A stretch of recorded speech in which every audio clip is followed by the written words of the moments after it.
Or a different way.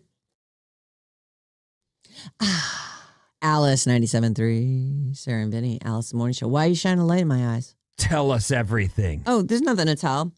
Good morning, everyone. Sarah's like, today's going to be It's going to be great. the best show. And I was like, well, what is happening? It's going to be so great. Okay, tell us your first story. Go. Well, no. What? Because it's not, I can't tell you why it's going to be great. I'm just telling you that I can feel it. Even when I woke up this morning, and I was crickety this morning, man, I'm getting old. I get out of bed, I'm like, I think I slept on my shoulder wrong on him. And then I look in the mirror and my hair's enormous. And I'm like, my hair hasn't been enormous.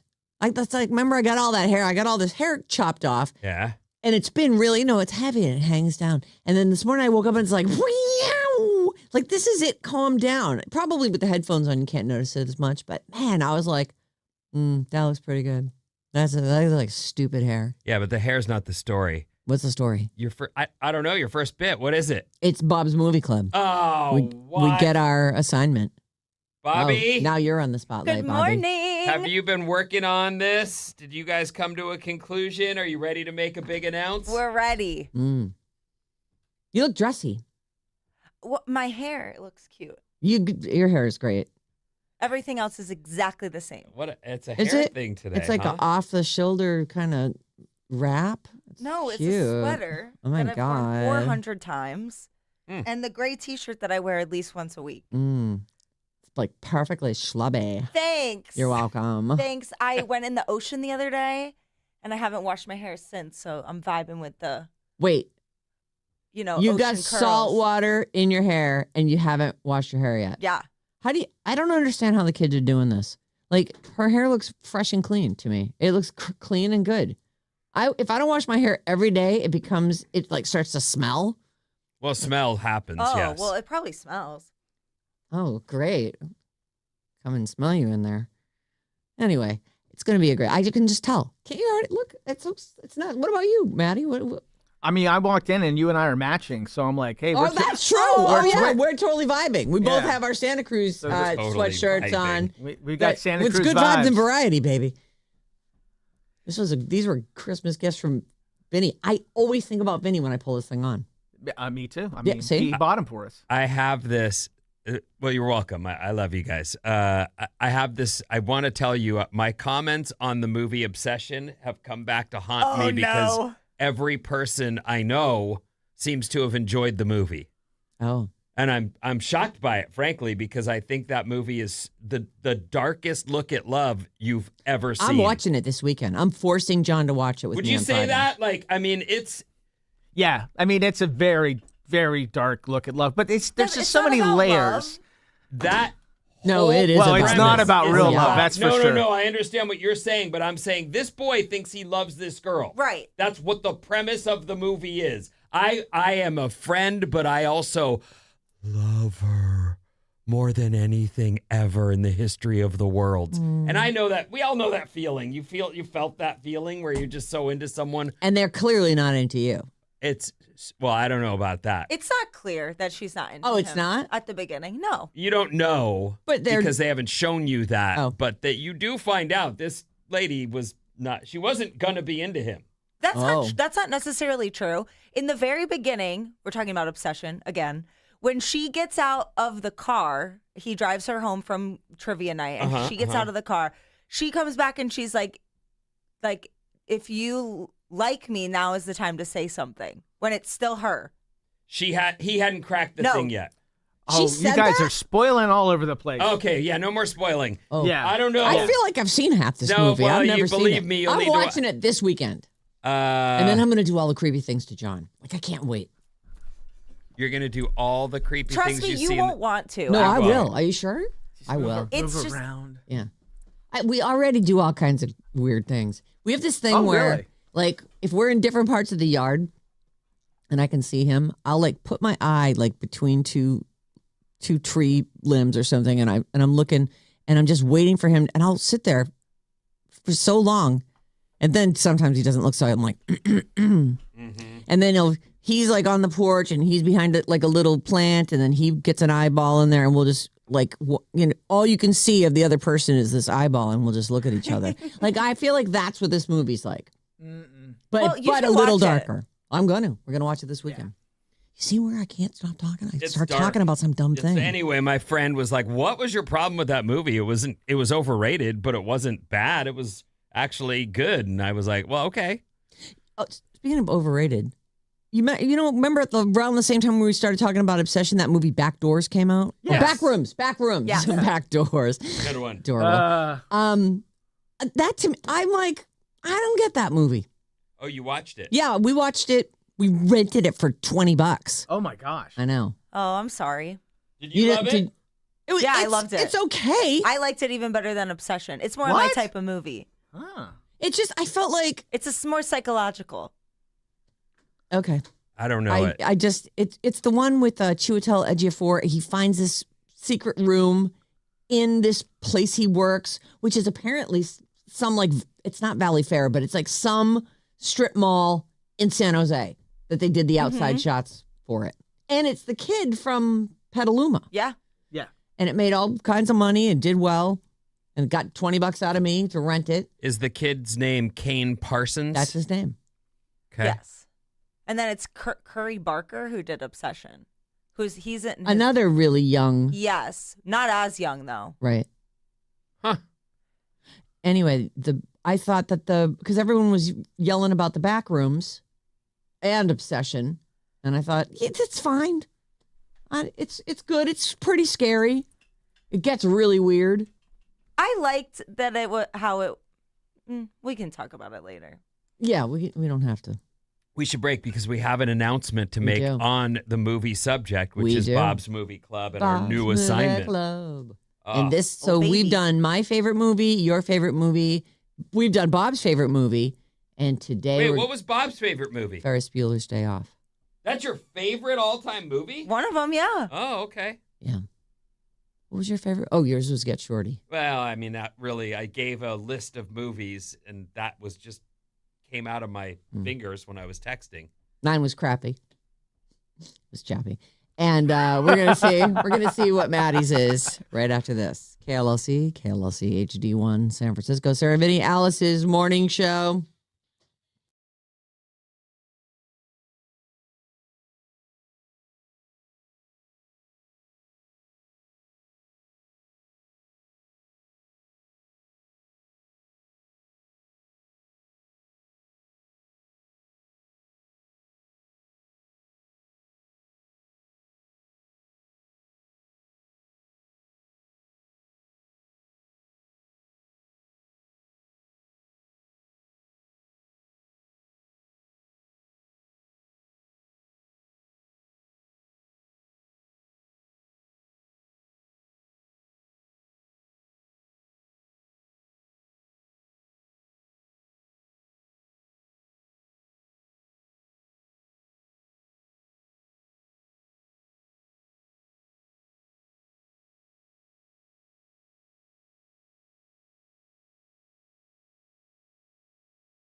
Oh, hey, yeah. Hey, yeah. Hey, yeah.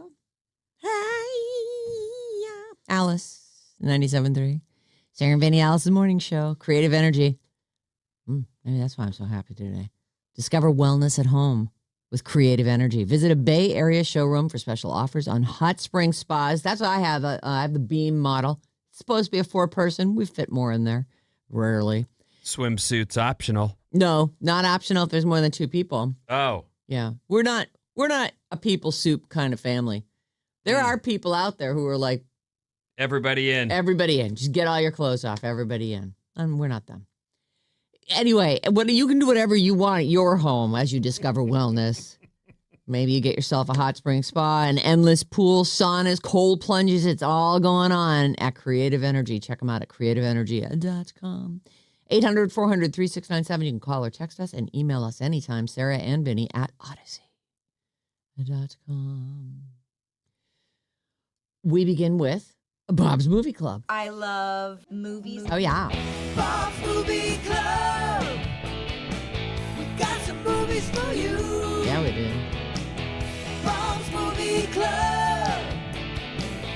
Bob's Movie Club. Movies are great. Movies are great. I tried to watch this movie That's my once. favorite part. Yeah. Aw. I love that part when she says it. And anyway. She sorry. agrees with herself. Yeah, I love it. Movies are great. They are great. That girl's so smart. Mm. I've tried to watch this movie before and I couldn't get through it, so I don't know if it's great, but it's very famous and critically acclaimed. No, so I is could it going to just be one of these wrong. like classics? No. He's going to be I'm so cultured. Here's this, what's the one with like, it's Citizen Kane with Rosebud. Maddie is really hard to figure out. He'll poop on the floor, but he'll also read the highest end crap no one would ever look the at. Pillars of the Earth. Oh, a fool's gambit. This is a Nicolas Cage movie Okay, great. What is it? from 1987. Oh, please let it be Raised in Arizona. It's Raising Arizona. I stand for you. Thank you.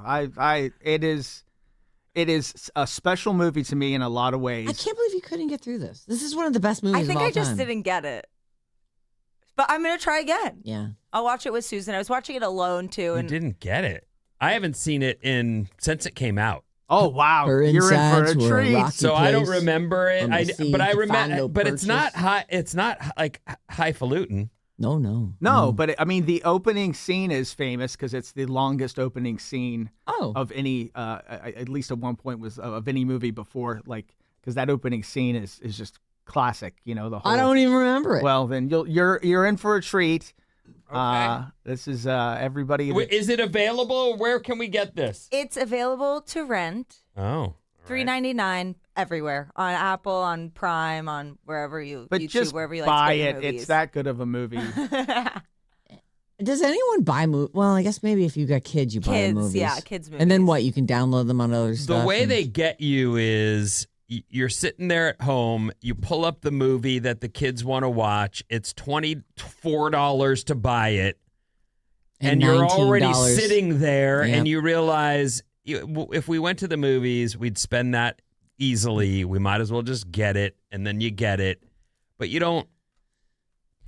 Do you have like so now there's somewhere like on Apple where you can pull up the movies I have purchased. It would make more sense to buy them on Apple because I'm probably more likely to bring that membership with me wherever I go than specifically the cable company that I use. But as long as I don't move, then everything I get on Xfinity stays with me too. So I it's see. in some folder somewhere. I don't know. But I'll definitely watch. I'm looking forward to it. Raising Arizona. I got this. I'm so excited. That's a great pick, actually. I'm surprised to hear you couldn't make it through it. I've seen that movie. I haven't seen that movie easily in a decade, but I've watched it multiple times in my life. And I love him. And God, is it Holly Hunter? Yes. Holly Hunter She is the best. In So this. I love him. She's Is so it good. funny? Yes. Oh my God, it's so funny. It's funny. It's heartbreaking. It's lovely. I love that movie. 310. All right. My respect for Maddie has gone up with his movie choice. Well, thank you, 310. Yeah, I really expected it to be some clunky piece of. I had a few clunkers that, not clunkers, Like what? but old Like what ones. else? His Girl Friday from like 1936 with Cary Grant. I don't know that at all. One of Never the heard of it. Funniest, greatest movies ever. Is it Yeah.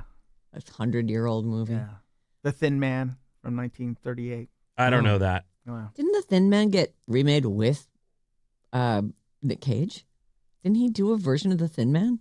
Did he? Nick and Nora are the name of the two people in it, and that's I weird. don't know. But anyway, this movie is my brothers and I. This is like our common thing to laugh about when we're all together. We would, we always like throw lines out from Raising Arizona. So it's just one of those. It's just a very special movie to me. I love it, and I know everybody who hasn't seen it is going to be in for a surprise and how good it is. It's good. I'm excited. Yeah. Good choice, Yeah, excellent Maddie. choice, Maddie. Thank Excellent. Excellent. Raising choice. Arizona, 1 week from today, 6 a.m., Bob's Movie Club. Enjoy. Movies are great. Movies are great. Movies are great. Speaking of movies, Yeah. there is a movie called Scary Movie 6. This is the digital release is about to happen, and this is how they're promoting it on OnlyFans. I guess this is an interesting way to use this as a promotional tool. They've clearly signed some kind of deal with OnlyFans because the villain, Ghostface, is teasing spicy content on OnlyFans. I've never been to OnlyFans other than when we're here and I've pulled it up to just see if there's access to whatever. Yeah, Is there any free version of OnlyFans where you can see this without? Yeah, this is free. Oh, it is. So to me, this is like, what an incredible pairing. You've got, the people who like the doofy stuff that's in the scary movies. Because Ghostface from Scary Movies, he's just like the parody version. Ghostface is promoting the digital release of Scary Movie 6. It's free to subscribe to Ghostface. So now you're given that, like, you're creating an account, right, in order to see this and get it for free. That's my problem with this. That's to me, it's good on both of their accounts. It's like it's a fun way to get people engaged with the movie if they're into this, and it's a good way for OnlyFans to be like, hey, check out your next door neighbor's porn site. While you're here. She's only got 4 subscribers, and they're all people she went to high school with, but she's a porn star now, so. Anyway. It wouldn't be the first time. Okay, I found a different spot. I clicked on one of the OnlyFans, links or whatever that came up, and it went right to log in. And I'm like, okay. This is what you get when you go to OnlyFans. That's the start page. It doesn't show you anything. You're not seeing like, oh, this is porn. No. There's no hint that that's porn, You know there? what's funny about this? It makes it look like, exclusive behind the scenes music stuff. Because I'm looking at some guitars hanging on the wall with a big recording board in front of it. There's a nice salmon dish there. There's a lady cooking some kind of omelet. She kind of looks like Carmen Electra, so maybe that's a hint as to what you... But I do think... They say, what is OnlyFans? It's a platform built for creators and fans. More than 3 million creators have used it to connect with fans and to monetize their content safely, securely, and on their own terms. That is funny. Okay. It's not a porn site. Anyway, so I guess if you land on that page at OnlyFans, you do have to create an account in order to get the free content from this. So what will be on there? Ghostface listed some of the things they'll be doing and some of the things they won't do. The do's. It's in the trailer, too, if you want me to play it. Yeah, we'll play it. Yeah, I didn't realize there was a... Oh, here we go. Are you dying to talk to someone? Someone whose voice will get your heart pounding. Someone who's good with their hands. Oh, he's Who's gonna experienced truss you up. with a high body count. No, not that kind, silly. I'm talking about a bad boy who likes to toy with you. Makes you scream and beg. He's got something for you.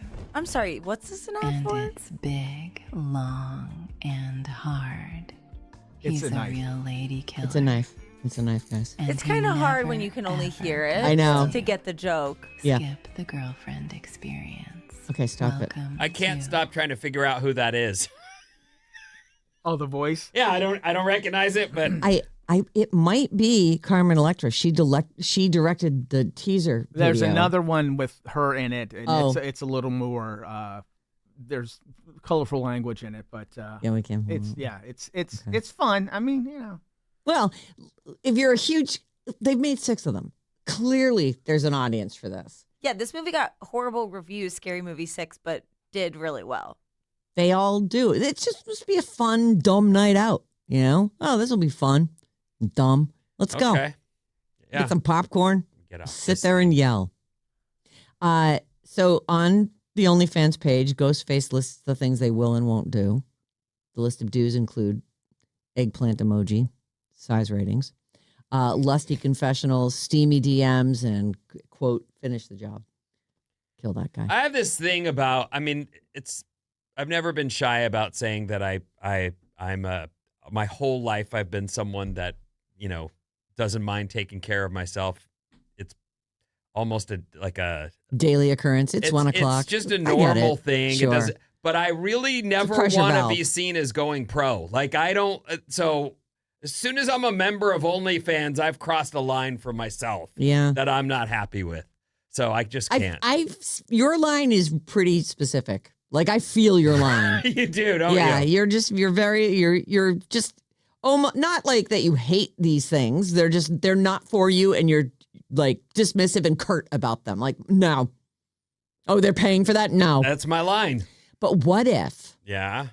say, someone you sort of peripherally knew that you always, someone who, like, I don't know, in this building, not necessarily this floor, but there's like some girl you've run into in the elevator a few times, and she was like, hey, I've noticed you checking me out, and here's my card with my OnlyFans. Wouldn't you be kind of tempted to be like, oh, I could go see that girl? Tell the truth for once. Would I be tempted? Yes. But would you do it? And then she asked you the next day, and she's wearing like a low cut top. She's all, I noticed you didn't log onto my OnlyFans page. Oh, so now she's really going hard She's sell. working She you, changed yeah. the clothes. To, Like, oh, I even put some stuff. I put some special stuff up there for you. While I'm no rich guy, I have some money. I could join OnlyFans. I could join it and not tell you guys. Probably not, because I tell you everything, and it I was going to say, good luck keeping that It secret. comes out in the wash eventually. One time I was on OnlyFans. But what I mean is, I don't know why there's a line there, but there's a line there, and I don't think that lady's going to get me to cross it. Oh. I just don't. In fact, that might be the thing that makes me go, yeah, I can't be part of your fandom. No, that makes me feel.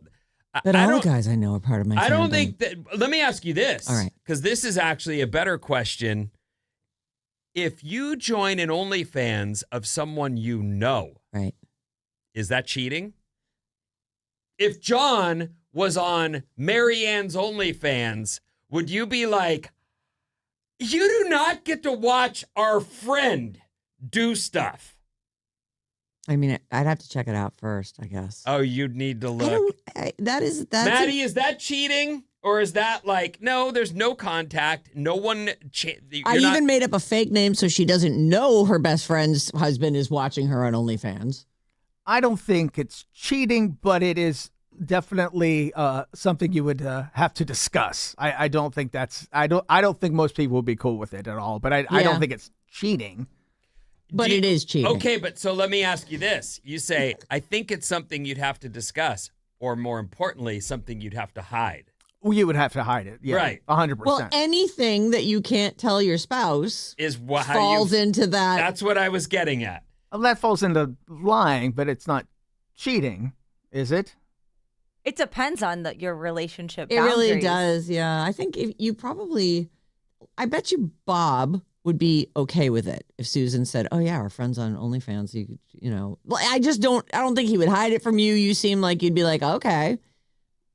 It That's seems just like a weird, guess. well, if you're just friends with that person, it seems like probably a bad Let me idea. set up a scenario for you, and you tell me how you handle it, okay? Susan, who's a man, by the way, for those of you listening, goes to work for, I don't know, he's now going into the office daily, right? So you have to create a scenario where he's not home. He's at work. And then you find out a lady at work has an OnlyFans page, someone he knows. You don't know her. You've never met her. But he's now going to her OnlyFans page because she's smoking hot and he realizes that she's got one and he can use her page for It's 1 o'clock. For inspiration. I Are would you feel- like, what the? You did that without telling me, and it's someone you know and you work with her? You would feel. I would feel a little better about that than I would one of our friends, like someone we're hanging out with all the time, and then, they come over for dinner and then they leave, and then you go watch them be naked is a strange dynamic because it's not both ways. It's not like, oh, they went on a date and made out and they have a little special relationship. It's more like, this is our friend, and you're like leering at her when she's not looking, kind of. Even But though she's allowing it. Yeah, she wants that. She needs the money. It creates a tougher dynamic versus if it's someone at work, I don't know them. It's not really any of my business. Oh. This whole thing's kind of a quagmire, I think. Yeah, I mean, I'm not saying it's a great idea, but I don't know. But if you want to check out the Ghostface scary movie OnlyFans, you do have to create an account. But other than that, supposedly it's free. He also says there'll be surprise collaborations with other members of the cast. So maybe you're into that. I don't know. We could eat some You have tons of headlines. time, yeah, we don't absolutely. really have tons of time. Tons. I think I might have. Oh, yeah. Oops. I closed the story. I'm not even going to do headlines yet. I'm going to give you this one. This is, just let me read it to you. It's dark. William Shatner and his daughter, Melanie, have been cancer-free since late 2024. Before that, they both fought stage 4 cancer at the same time. She had metastatic Yes. breast cancer in July of 2022. 11 months later, June of 2023, he's diagnosed with stage 4 malignant melanoma on his cheek that spread to his lungs and brain. They're both cancer-free now. did they live near a lake that a company was dumping chemicals into? That is a solid question. In a joint interview for People magazine, Melanie said, I remember vividly thinking, I don't have the strength to take care of myself and lose my father at the same time. During her treatment, Shatner said he gave her a daddy bear hug and said, this is going to be a blip in your life. You're going to get through this. It'll be a memory. He also didn't want her to worry about finances. He's like, I'll just give me all your medical bills. And then a year later, he's like, listen, we're running out of money. What are you going to do? Bankrupt the family? He was joking. Oh, okay. They're jokey like that in the family. We're going to be in the poorhouse, was the quote. She says, we're bonded by all kinds of difficulties that we've overcome. And then he says he finds gratitude in everyday things like hummingbirds, playing with his dog and his kids. I'm aware of the magic of it all. Hummingbirds are pretty awesome. Like, take a moment and just watch them. I'm 100% like, and I'm. It's sad because I feel like you have to go through some before you get to that point where you appreciate things. I know you haven't had your whole life blow up on you, and you can appreciate things. So it's not the same for everyone.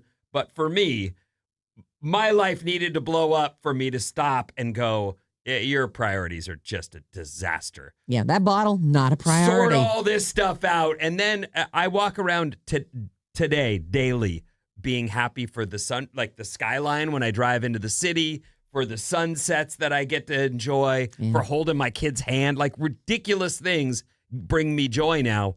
But I had to really hit the bottom before that changed, unfortunately. Yeah. That's too bad. I feel like, if you are hearing this and you somehow don't have an appreciation for sunsets and hummingbirds, find that. Because honestly, you shouldn't have to go through hell to appreciate the world that's around you. So if you haven't been clued into that and paying attention to that, take a moment. And take a moment and watch a hummingbird. He's an interesting cat because he's in his freaking 90s, He is right? 95. His daughter, Melanie, the one with the cancer, 61. He's got 2 other daughters, ages 65 and 67. And I feel like for him, and I could be wrong, and maybe this is just a rude thing to say, but he doesn't even look elderly because he's kind of carrying a little weight. I think it helps him. You know when people look he still frail? looks right. Yes, He the doesn't have that frailty 95-year-old in frailty. him. I know he still looks. I don't know. Robust. Robust is a great word. Like I was thinking boisterous, but I think robust is the word I'm looking for. This is William Shatner we're talking Bill about? Shatner, yeah. They just went and The did original, that yeah. Blue Origin And that must trip. have been since he got this melanoma that spread to his lungs and brain, stage 4, back in 2023, did he say? June of 2023. That's barely, When was the Blue Origin trip? was it right before 25? that? Or was it right after that? It was October 2021. Oh. Right before it. Okay. Okay. Before his daughter was even diagnosed. It's just, what a thing to go through as a family. Sucks. Anyway, they're on the other side of it, and now they've got a podcast Imagine called that. No Time Like Now. No, sorry, No Time But Now. You get cancer in your 90s. Aren't you like, Well, it's been a great run. I've had a good run, right? He didn't. He fought it Hmm. and beat it. Cancer free. They probably, you get enough chemo in you, and they're like, oh yeah, we regrew all your cells, so you've got probably another 40 years. You'll be fine. I'll be 135 years old soon. Okay, Vince, what's coming up? Sarah, Yara. in a zombie apocalypse, Ooh, I have the answer.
I guess so.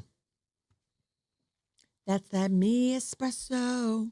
Alice 97.3, Sarah Vinnie, Alice's morning show. Follow us on Instagram at Alice973. Daily clips, behind the scenes madness, and our incredible dance moves. Oops. That doesn't count. I still played the right thing. Just didn't have the volume up. Doesn't count. No, I'm not going until you play that again, though. I mean, come on. Does that count? Did I just lose the streak? What streak? kind of intro is that? That does not count. What's up, everyone? This House Report is brought to you by, oh, geez, I didn't pull up there it is. Your last chance at Benson Boone tickets. It is you, crazy hair lady. Thanks for noticing. She's Benson very Boone proud tickets. of her puffy hair this morning, everyone. Yeah. Voluminous. Can you get a photo of her on the Instagram so that, let's take advantage of this moment where she feels, very photographable.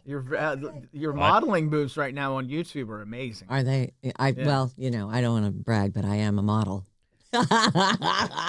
All this week, listen at 9:05, 12:05, and 5:05 for the code word. We give you the code word, right? We do. We give you the code word. It could be any word. Fluffy. Nebraska. It isn't fluffy. It might be your mom. What? But it isn't any of those things. No, we're not doing it now. 9:05. Yeah. Your mom. It won't be your mom. That's 2 words. You know what's crazy, though, is you're actually so close to what the word is for us at 9:05 that it's very... Is it Nebraska? It isn't. Oh. But it's just weird. I'll tell you at 9:05 what the code word is. Is it Ellie? No. Oh. I mean, that's your mom's Please stop name. guessing it. Well, Don't guess it. Okay.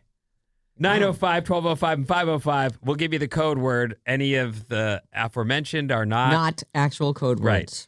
It's your last chance to win a pair of tickets to Benson Boone on August 7th at the SAP Center, courtesy of Golden Voice. Benson Boone at 9:05 on this fine show. It's actually your 6th to last chance, technically, because we are doing this today 3 times and tomorrow. That's 3 a times. weird wording they use. It is, yeah. Last chance. Well, it creates some tension. I've got to get my tickets. It's the last chance. It's true. Morning clouds. It'll still be hot today in the mid 80s, but we've smoking hot yesterday. It wasn't 95 at your house. I know that. It was like 95 at my house. It was so hot at my house yesterday. But then also it kind of rained, and the wind was incredible. It rained at our house till 11. Incredible. Which I was long gone, but I actually wrote that back to my home and was all, it was raining when I left this morning. And the reply was, it's still raining. Was yesterday or the day before the one where we broke all the records in San Francisco? That was the day before. On Tuesday, we did break let's see here. Tuesday brought the hottest July day in San Francisco since 2015. There were heat advisories, but San Francisco reached 85. And I realized anywhere in the country they'd go 85. But what about it? In the city, you don't hit 85. No, and especially not in the summer, weirdly enough. If you hit 75 in the city, you start looking around like, what's going on here? It feels steamy. I know. It's too much. It was just really muggy and weird yesterday. Yeah. But I guess it wasn't like it was on Tuesday. Tuesday was the really bad day. Yeah. Well, weird weather. It didn't cool. I still slept on top of my bed last night, but it was cooler. It's muggy. It's like thick air. Anyway, I must begin with, in a zombie apocalypse. I'm here for you. I know. I don't know why this is such a fun lead for you. Like everything about zombie apocalypses should scare the living holy hell out of all of us. I mean, it's not real, kids, don't worry. But the idea alone that the people who've passed rise and come for us. Yeah. And hopefully slowly. I like a little bit slower zombies. The ones that are really fast, like in World War Z, those ones are, I'm like, oh, those are trouble. Climbing up over each other.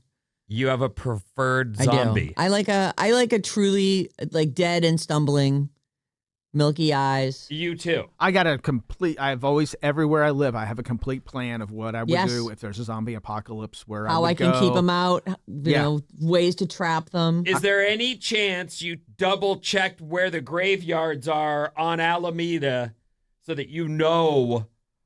Well, I mean, where they they're can't get coming out. from. They cannot. Once get out it of there. starts, it's going to overflow. But Alameda's in a good position because it's an island, so we can cut off entries to and from. So you blow your own bridge. Blow the bridge, blow the tunnel. I live in a bunker basically because it's a big concrete building on the 3rd floor. So I'm like, You gotta get your. good. You gotta. I think feel through very your good about my defenses.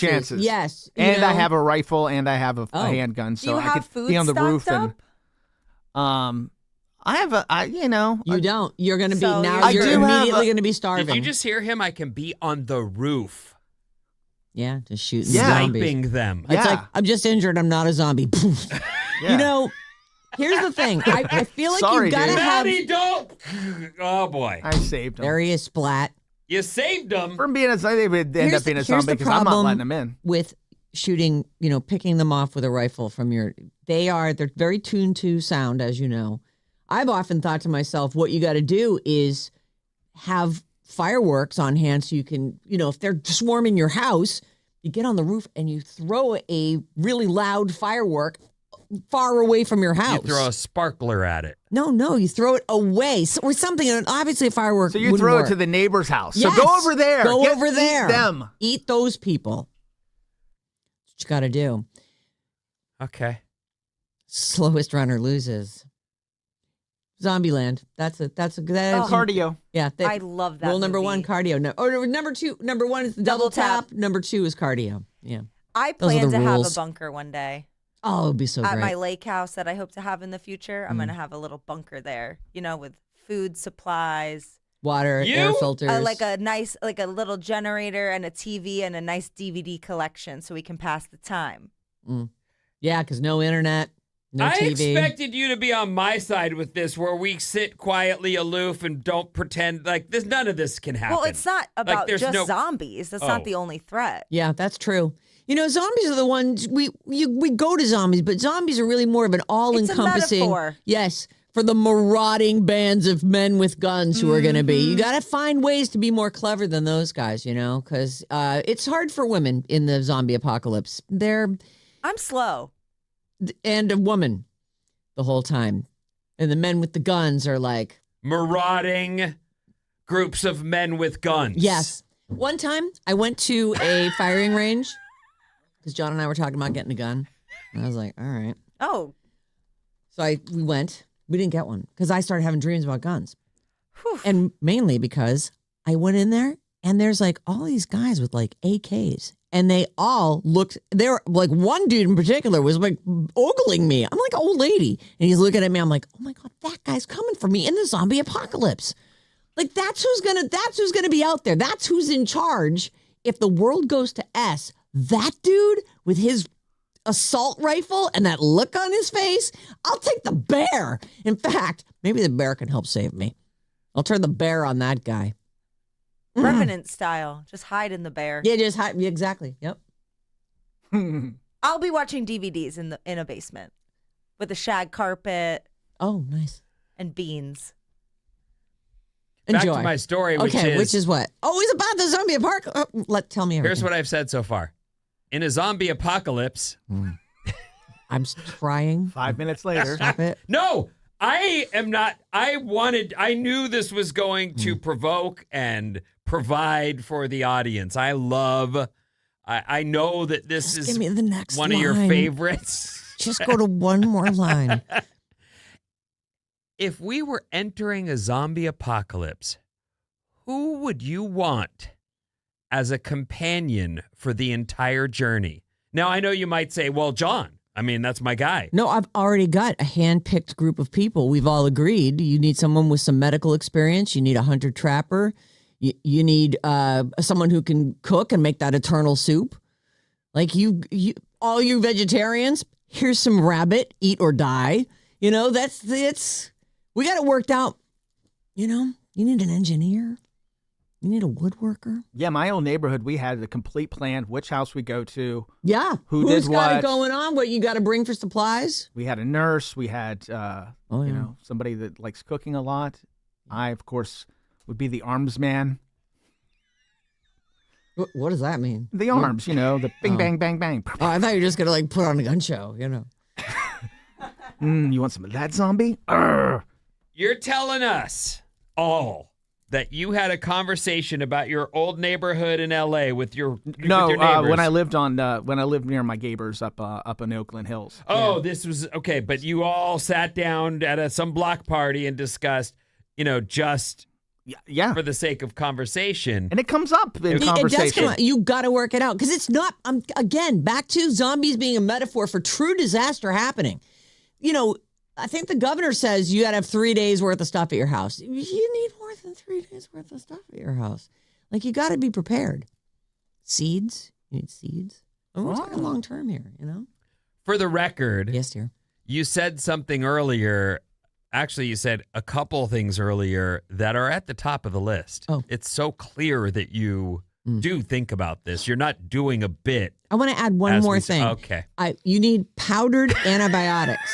Because they don't expire. You need that because honestly, you can die of just a cut, especially in the zombie. The zombies are so infectious. But you need that. And I think you can get that in Mexico. Just, heads up. Pharmacia. If we were entering a zombie apocalypse, who would you want as a companion for the entire journey? Okay. At number 1, which you just said, is a doctor. Yeah. At number 2. Deepak is going to be in high demand. Luckily, I know I got him in my back He's all pocket. the way across the bay. You need to move near him. We are all lost to each other in the zombie apocalypse. There's no getting to each other. She's going to be in Michigan, for God's sake, at a lake house. We'll never see her again. Bye. What if one hit while we were in this building? Oh, boy, the 4 of us. Well, Vinny, we just kicked Vinny out of the group, obviously, right away. He's just going to do nothing but complain about the damn zombies and the end of the world. And he's literally going to run to a liquor store and get whiskey and cigarettes. Oh, God, would I love to just waste away the last moments on the planet. Okay, go on. Okay. An engineer comes in at number 2. Yeah. Ex-police officer, which I imagine is your arms man. Yeah. So you want an ex-police officer or a dude from West Virginia. He'll do in a pinch. Yeah. A ship captain. Oh, that's a good one. Yeah. Although, it's going to be kind of a free-for-all out there. I feel like I could captain a ship. How do you turn this thing on? Great. Let's just, trial and error it out of this slip. Go again. Hop on. Not you, zombie. Other people. Engineers. I would say that's fun. The answer you just gave. You'll just figure it out. Right? Right. Gonna have to. We'll get out on the ocean and I'll just figure it out. It'll be fine. I won't even have to go in the ocean. I'll just stay in the bay. What? Be fine. Okay. Yeah. While they're sitting on the edge trying to figure out how to eat you. In Right? World War Z, this is why I don't like these zombies. In World War Z, they were just in packs and they just walked into the water and just kept walking across until they got to the next continent or your island or wherever they didn't even know to carry a rock to keep them down on the... No, they became waterlogged because they're dead. And they just walked were along herds of dead people walking across the bottom of the ocean going to get whoever was there. Now, I don't know if that was in the book or if that was in the movie. They have very little in common. You read the book and watched the movie. Wow, okay. Both, yeah. Well, ship captain's on the list. MMA fighter is on the list. Oh, you do? Oh, fighter's good. Somebody who can really... Oh, although there's going to be so many guns. You don't want to... If you get that close to a zombie, haven't you already lost? Oh, we're fighting a zombie in that scenario? Well, I don't know. No, are we? We're not. Oh, we're not. In that scenario, it's another dude. Oh. Dudes are the problem in the zombie apocalypse. I got, sorry, men. Not all dudes. Some of them are like, I'm still the same person deep down. The other ones are like, oh, finally I'm free. It's true. 800-400-3697. That's true, right? just type in right. Do not do it. Pour water on this, please. Okay, go ahead. What else? And a pilot is also on the list of the various occupations you'd want to be partnered with in the zombie apocalypse. I think you need someone who knows how to field dress an animal. You need a good hunter. You need a trapper. You need a farmer. You need it all. This is my biggest fear about the zombie apocalypse is that no one's going to want me because I have absolutely no skills. And I don't think they're going to look far enough ahead to see that, good vibes are going to be necessary in the zombie apocalypse. You know what? You're of childbearing age. They're going to need you. Don't worry. Fingers crossed. Yeah, they'll put you to use, right? They'll be like, give us those fingernails. We have to cut this animal up. We're going to put them along the fence so they can't climb over. Yeah, nobody can climb over. It. They'll get stabbed.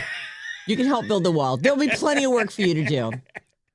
800-400-3697. Listen, anytime you want to talk about the zombie apocalypse. It's clear. All I had to do was read the first 3 words. Yep. Wow, we got a few about the city of Alameda. We talk about that with my friends from the 510, that Alameda is the place to be when the zombie apocalypse happens. Another 510, there are no graveyards in Alameda because it's at sea level. Julie, listening in Alameda in her car. Makes it even more attractive. No graveyards and easy cutoff. It's good. Yeah, there we go. Plus, those battleships are right there. I mean, if you really need to get out of there. Again, back to not needing a pilot. It just occurred to me, yes. If I could ask. In the original zombie movies, what was that? Dawn of the Dead? Like the original, there's a guy who did those. Yeah. Russ something. What's the guy? There's a dude who made those. Anyway. Romero. That's the guy. Anyway.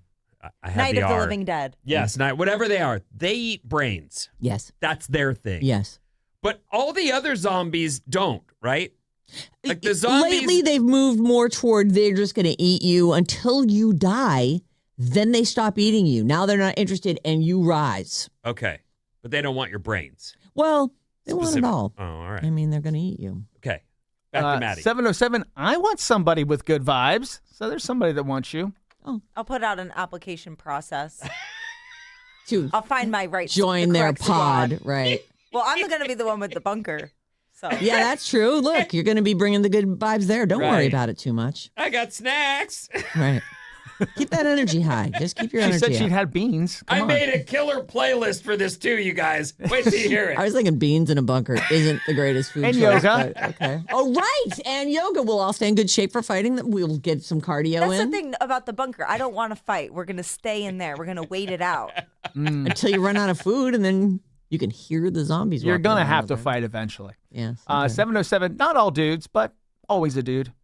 Mm-hmm. To answer your question. Oh, so deflating. Not like 50. Right. Oh, right, Sarah. There's one that just came in. Thank you. Absolutely. I'm glad one person agrees with me.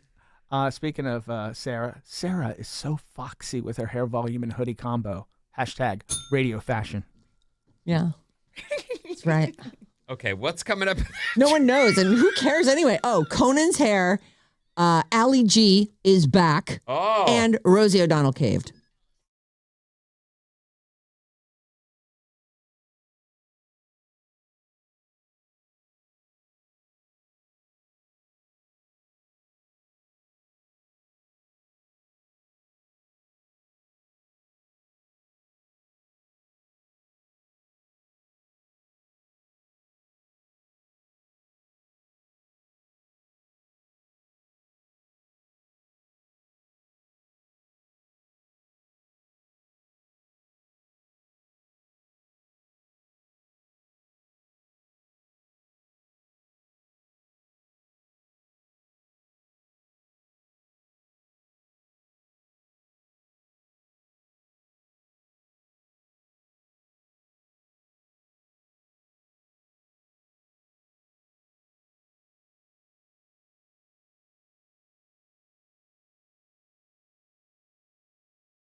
It wasn't me. It It's was Alice. you. No, it wasn't. It's Alice, 97.3. Sarah Vinnie, Alice Morning Show. We have a YouTube channel.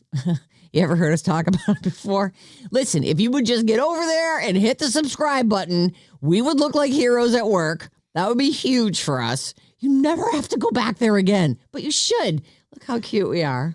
Don't say that. Everybody that last mug part. for the camera. Oh, hey, how you doing? What? I'm only one. Oh, thank you. Do it. Keep going. I did. Do it again. I can't do it. Keep doing it. Come yeah, on. everyone. Ooh, yeah, blue steel.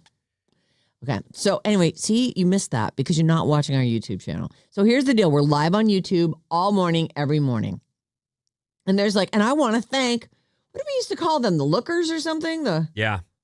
The looking glass and the lookers. Yeah. Mhm. So we have about, I don't know, 150 lookers.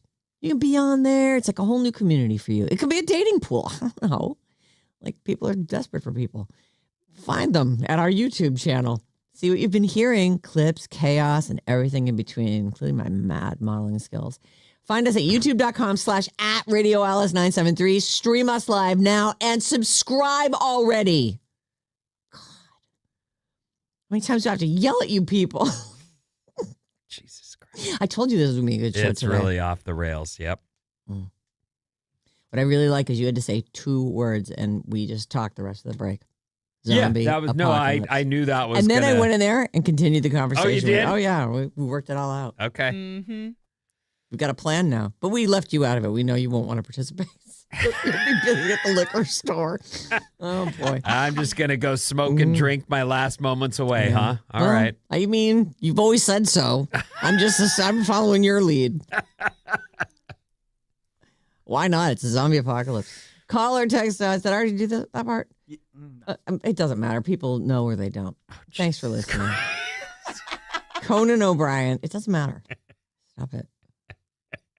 Told you, super fun. Conan O'Brien. I was talking about him yesterday. His hair was slicked back as he was recording his podcast, and now we know why. Because the world was thirsty for an answer for why Coco had his hair slicked back. He went to the outdoor grand opening ceremony for Barack Obama's presidential center in Chicago in the middle of that heat wave. Oh, okay. He put sunblock on his face and didn't really think, I should rub this into my scalp. He's, thin, red hair. Oh, he burned his scalp. A few days later, he's like, I just couldn't even ignore it anymore. My skull was on fire. And then it got really itchy as it starts to heal. He says, whenever I itch it, it looks like a snow globe. It looks like white freckled confetti. So he was advised to rub oil on his scalp to help it heal. Which I don't know. I would think, isn't aloe what you rub on? But maybe there's some special oil, whatever. Rub oil on your scalp to help it heal. So he did that, not really thinking about the fact that he's just going to go do his podcast. And he didn't really consider, there's a camera pointed at you the whole time on the podcast. He says, I look like I'm in Sha-Na-Na. I'm a greaseball. I'm so greasy. I'm Frankie Valli. I just want to fight people on the street. I want to get a hot rod and drive it around. I want to get Rizzo pregnant. I'm one of the Thunderbirds. It's easily 55 years old. I'm going to put a bubblegum cigarette behind my ear. See? So That's until all very cute. I know, he's adorable. He's really funny. Until Conan's skull heals, he'll temporarily be sporting the greaser look. But don't worry, it's not like he cut his adorable pompadour off. Or even, what would he even call that forward curl thing that he does? It is up like a pompadour, but then it... I don't know what that I hair don't is, either. but it's fine. It's his signature thing. It definitely is. All right, next story. So I just wanted to catch you up on what's going on with, got the snow sunburned. globe head. When we were kids, Yeah. and by kids I mean 30 and under, Okay. because that's the new way. Mm-hmm. We all considered ourselves adults in our late 20s and early 30s, but not anymore. Well, some of us, me, lived alone lived on my own at 18. Right? There Like go. you But move were you out. an adult? No, but By the time you were in your late 20s, didn't you feel like I'm an adult, I'm on my own and have been for a long time? I feel like you learn really hard lessons and you figure some real stuff out, not only about what living on your own is, but also about your own priorities and what It's hard. It's not easy. You have a bunch of roommates. Suddenly you come home and everyone's eating your food and you're like, all those things are, I don't know. It's tough stuff. It's not really what this story's about. Oh, I don't know where you're going with it. Yeah.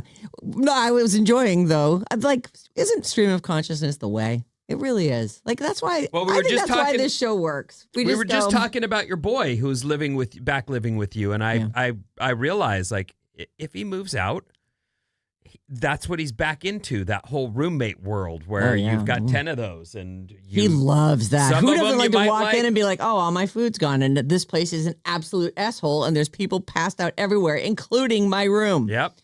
No good. That's not what the story's about. Okay, go. So this story is about something that when we were in our like late 20s, early 30s, there was a guy on TV and he did something called The Ali G Show. And that's where we get stuff like technology. What is that all about? What is that for? What is it for? Technology. It's one of those pop culture things that I think more people know about than actually saw. Yeah.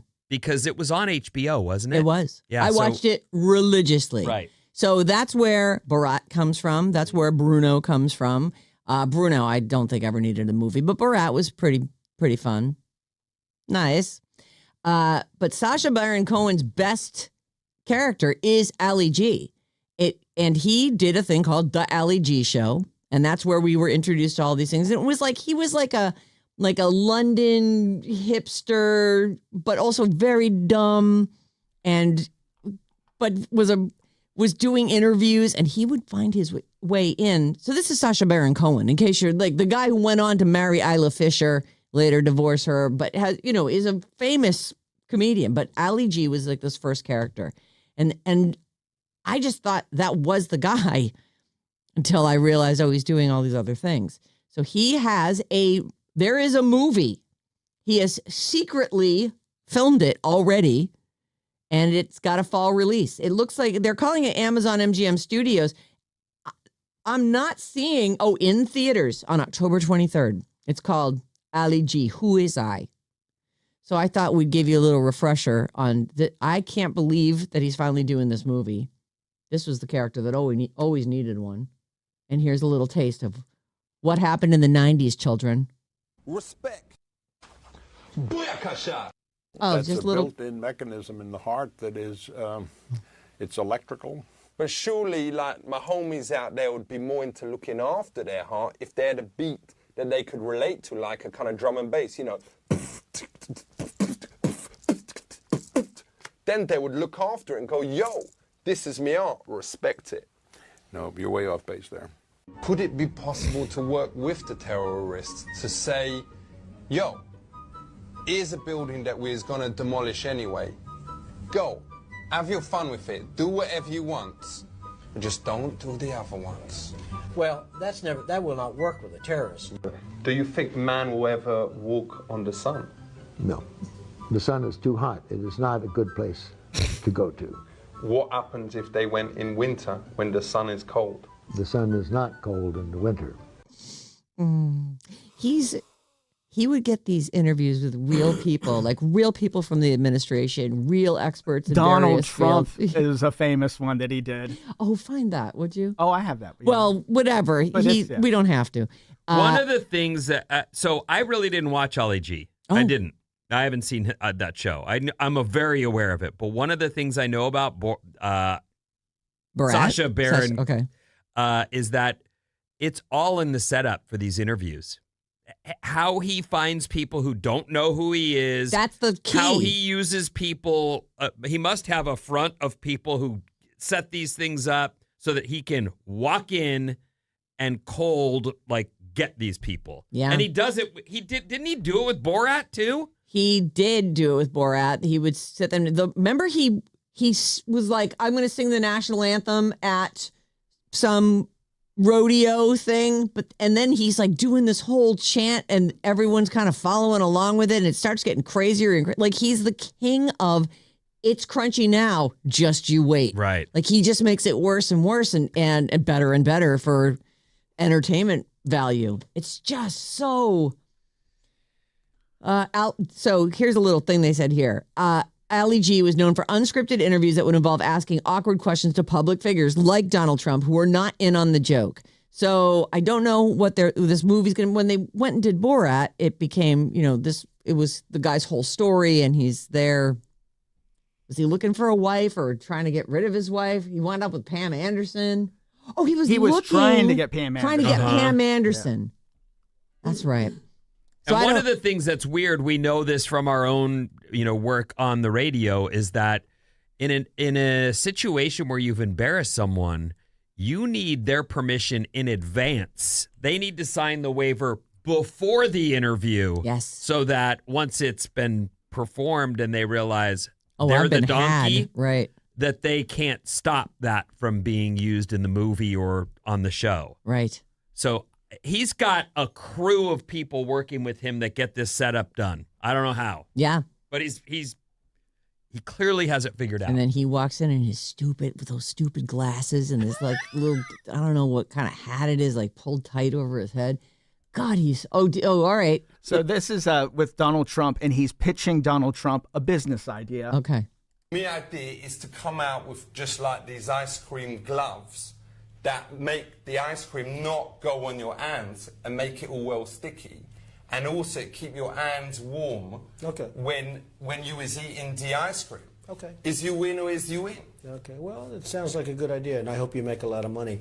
Good luck, folks. It's been nice seeing you. You take care of yourself, okay? Well, is you going to be in on that? Well, it sounds like an interesting... We've got like P. Diddy is going to be in it. Good. He figured it out, it looks like. Okay, this guy's an idiot. Wow.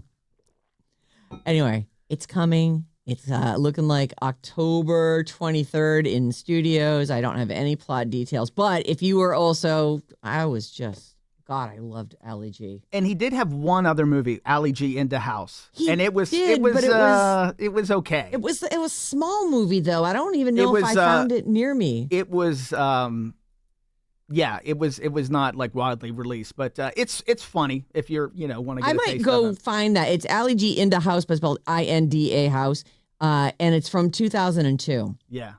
So I might have to. He bothers a lot of British politicians in it. It's funny. Yeah.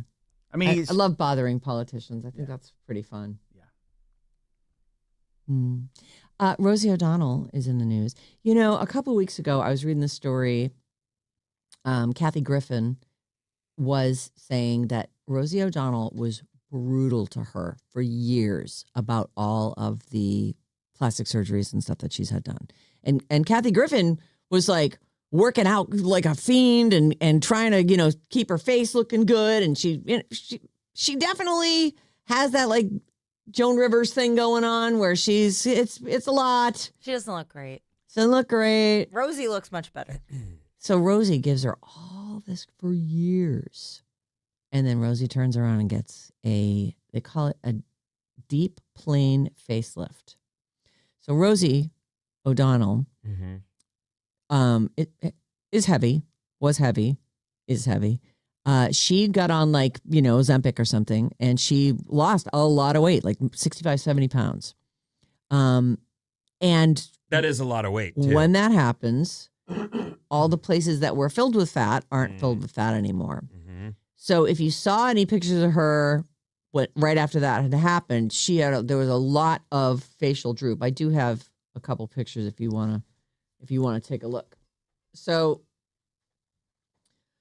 and of course they're not on this story. There she is when she's young. So then she gets this is her with, you can still see that there's a lot going on around her chin and lower cheeks, but she does look incredible having lost all that weight and then gotten, I don't know what the difference is between just like getting it yanked back and getting this deep plane thing. I don't either. But she's okay. If you Google it, you can find yourself some before and after pictures. It's not like I can show them to you. She kind of looks the best she's ever looked. Do you really think so? I mean, yeah, I do. I'm not just saying that because she's lost weight. She just looks like mature and like she's really come into her own. Her hair looks good. I love it. I love everything about this current look.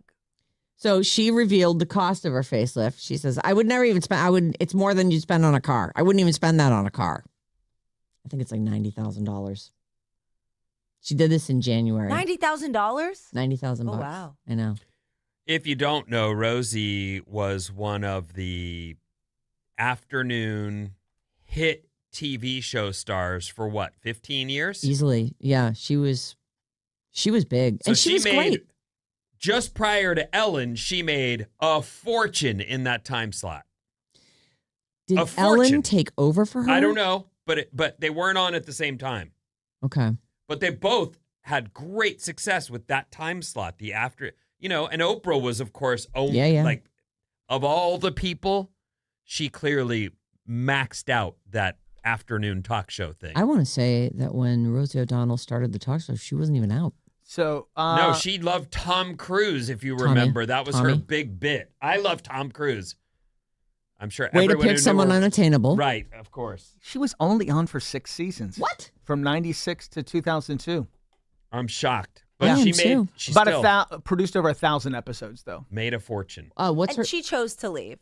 Yes, she did. Supposedly. Yeah, she that I've heard that she decided I'm done with this.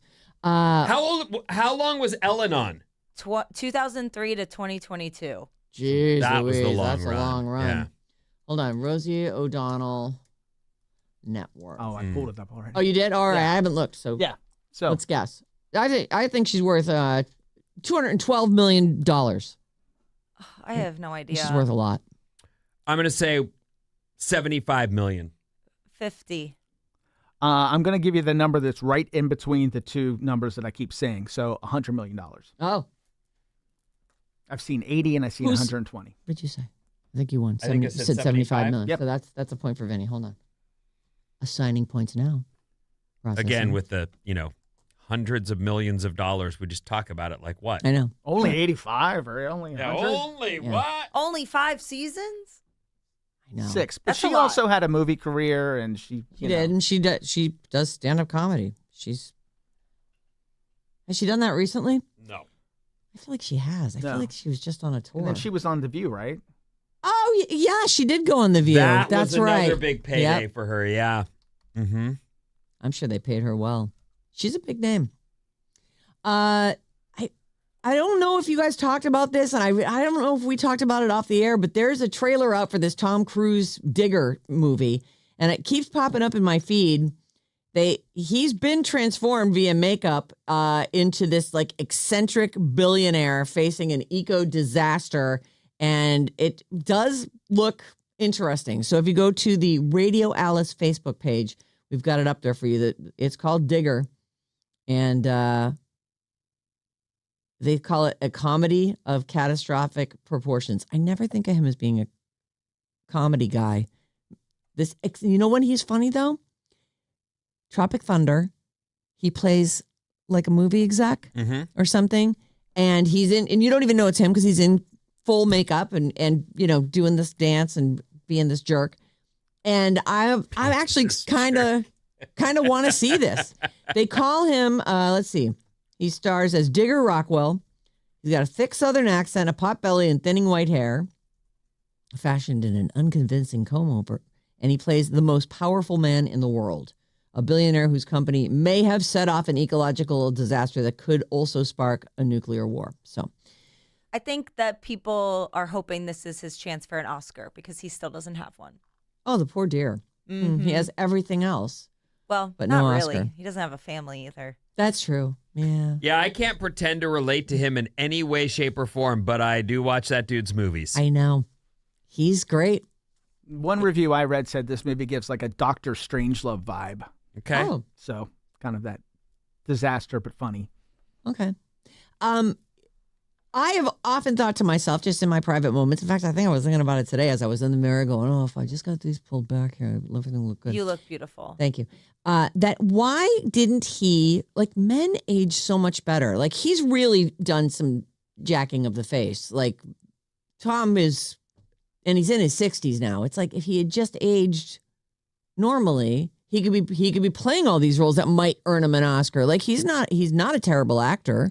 I'm going to guess he did it because he's still very much in his superhero phase. Like the stuff he does in Mission The action Impossible is film beyond stuff. belief. It really is. Like you watch these movies and you just go, he did that. Yeah.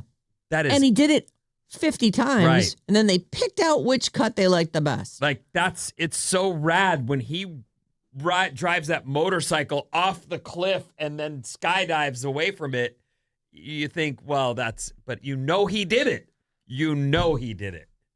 I love that about those. I'm always like looking real close to see what's going on with it. Yeah, I mean, with green screen and stunt people, like he doesn't have to do any of that stuff. And the other one that there's a gap he jumps in one of the Mission Impossible movies on foot. He's on foot. He jumps this gap. He lands. He breaks his foot. We know because the story went international that he broke his foot. They had to stop the action or stop the movie shooting for 6 weeks so he could heal.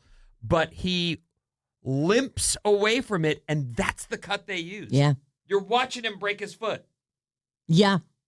And there's, he is an adrenaline junkie, but it's not like they wouldn't be able to insure him if he was like, I'm going to do these things without wires. Like, I'm sure there was never a chance he was going to fall to his death, but he does physically have the capability to make that jump and had made it a couple times. And this is the one where he breaks his foot. Do you think he was like, we had it on the last cut. I don't know why I had to do that again. Well, yeah, probably. But then he went, we're going to use the broken foot one. Yeah, obviously. That's the one. There's scenes where in Mission Impossible where he just starts running. And if like you would think in any other movie, you go, well, this is where we can talk or get a snack. You can't take your eyes off him. No. He's running and running and running. And then the scene cuts and he's still running and he's running and running. And then the scene cuts again. And there he is still running. You're watching him through windows as he's going by. There's that one that's like it's like a stacked Chinese market, and he's running through. I'm like, this is the best running sequence I've ever seen in my life. He does it in all his movies. I don't know that I like him, but I like his movies. Yeah, I love his movies. Mm-hmm. Okay, what we got coming up? Oh, sorry, it's me. It is. Yeah. It's your turn. Toilet shoes. You have some? After these.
Alice, 97.3. Sarah Vinnie, Alice's morning show. Bad advice tomorrow. If you're having a problem, any kind of problem, big problem, small problem, money problem, love life problem, mud problem, ant problem, I don't know. We got you covered. Don't worry about it. 7 a.m. tomorrow. All you have to do is send your problems to badadvice973@gmail.com. I feel like we didn't help the last bad advice with the bad breath situation. Did we give? I don't know. That is a hard one. Do we redo? I could redo it quickly. I think it's too hard. It is. It's because arguably the hardest one we've done. It's just like, do I have to be mean to someone's face? Are they going to start crying? Well, I don't think it's so much mean. It's the workplace that causes me the issue. For example, if I had halitosis to the extent that it was affecting your day-to-day life, I would expect you to pull me aside and say, bro, like, I don't know what you're missing. Is it bad toothpaste? Do you just not have time to brush? But your breath's killing me. We share a studio. I need you to do something about it. I would be like, I'm horrified, but thank you. That's actually such a good point. How would you guys want to be told if it were you? Just don't tell me. Oh, really? I'd cry and cry. No, you wouldn't. It'd be so sad. I was thinking like all the options we gave other than telling the person directly, I think would be more humiliating. Like having someone from HR have to set up a little meeting with you to tell you about your... Are you kidding me? The big problem becomes, though, that if you have pulled this person aside in your effort to be a good person and a good friend and a good coworker, and then they say, I'm humiliated and that I've been picked on and abused, and they go to HR and say, that guy took advantage of me or did whatever. Like now all of a sudden I was trying to be cool. That seems extreme. I also think, what if you do it? You sit the person down and say, listen, your breath, it's horrible. I can't take it anymore. Something's got to be done about it. And they're like, oh, thank you for telling me. And you're like, phew, this is great. Here, have some gum and we'll go on with our day. And then we'll never have to deal with this again. And then nothing changes. Their mouth continues to be a stink hole. Like there's nothing for it. Stink hole. Well, at least you tried. So now what are you left with? So you just have to cut that person's head out? You just have to avoid that person. Just be like, this is a halitosis-free zone. We don't meet in your office. We meet outside. On the bench. 2 benches apart from each other. It's just so hard. It's terrible. It's a tough one. It is. Some people just have bad breath. We'll do better tomorrow, though, so send your bad advices to... We couldn't. That one was insolvable. What is it? Badadvice973@gmail.com. Okay. And don't forget, while we're reminding you of things, send us your bad advice to whatever she just said. Bob's Movie Club has picked its next movie. Your assignment for next Thursday is Raising Arizona. I'm excited. By Maddie. Maddie's favorite movie. His favorite movie. On We're the doing show. everyone's favorites. This House Report is brought to you by Fremont Bank. Summer's calling, Fremont.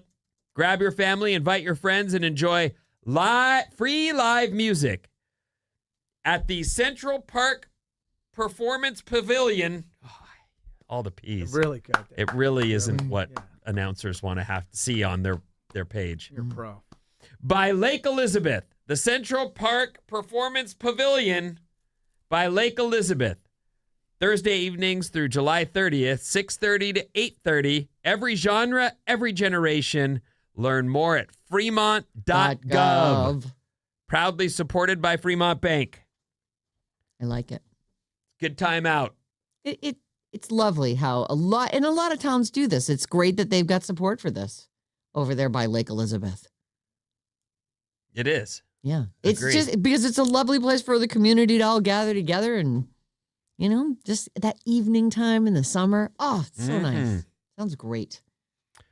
As we broadcast live from Studio 9 in downtown San Francisco, we've got clouds overhead here. You may have them as well. We should see sun today, and the high in the mid-80s. Well, that sounds perfect. Is still hot, but it's summer. What do you expect? Right. It will take the 80s, though. We will. The 80s are preferable to the 90s. I want nothing to do with the 90s. You can keep that all day, every day. People are obsessed with toilet shoes. Oh. toilet shoes. You weren't looking for platform black shoes. No, listen. I walked in and I'm like, oh, I hope he doesn't like any of those. I don't know what I'll say if he wears that in. Okay. First of all, here's what you were looking at, isn't here's it? the backstory. Let me just tell you this. Yesterday, I don't know, have you ever heard of creepers? Creepers. Besides dudes, you're saying this is a brand name of something? It's a type of shoe. No. Have you ever heard of creepers? No. None of you have heard of creepers. Okay. No. I had a pair of creepers He said no. in high school. I've had a couple pairs actually in my life. And the ones that I've had are they're about an inch platform. Okay. Weirdly, I thought of that yesterday and looked up creepers, and then up came this one particular brand, and creepers can be as high, and that's what you walked in on. They can be like a 5-inch platform. I was like, oh, poor Vinny. It's not, no. That's not halitosis, but it is his height. We've been bothering him about it. No. I'm not bothered at all. Look, those is what I'm talking about. Those are the ones I saw. I was like, oh man, what's he looking at those for? Okay, Jeez, they're just giant. If you know creepers, you've seen kids in high school. It looks like just a regular loafer. It looks like a regular loafer, but these ones, those in particular, have like platform bases. And so I just happened to look these up, and then in comes this story about toilet shoes, also known as S shoes. Oh. Now you guys have heard of this before because I remember you talking about something called a squatty potty. Yes. But what they're saying is, what gut health experts are saying is, these shoes, just like the elevated platform, whatever that squatty potty was, it puts you in a position to make a good, clean evacuation. And they're taking over the internet. And you're saying people put these on in the bathroom. They keep them in the bathroom, though. They're so high that either you put these shoes on or you use one of those, I don't know, what was it? What is the squatty potty? A bench for your feet? It is. It's like it slides underneath stool around the bottom of it. Yeah, like a little stool, like 6-8 inches tall. A gut health brand has gone viral for toilet shoes. They just released them. The shoes can't really be worn outside the bathroom. You can see the platform there is even higher than the creepers. The creepers only come into play because I just looked them up the other day and went, oh my God, they still make them. Truthfully, what I'm seeing here is one says let, the other one says loose. They're at least 8 inches tall, and they are clearly just to be left in the bathroom. They're ugly.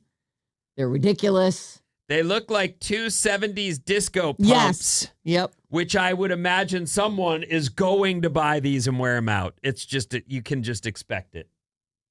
It's going to happen. Well, leave it to Lady Gaga. The idea is if you wear them, you'll improve your posture when you go to the bathroom and get a better evacuation. Platform shoes for sitting on the toilet. Toilet shoes. Are known as toilet shoes, and they're available at TakeLetLoose.com. Take Let Loose? TakeLetLoose.com. They've gone viral. They're a huge hit. I'm telling you. Take the shoes and then let loose. People are going to buy these, and you're going to see someone out in these. You know it, right?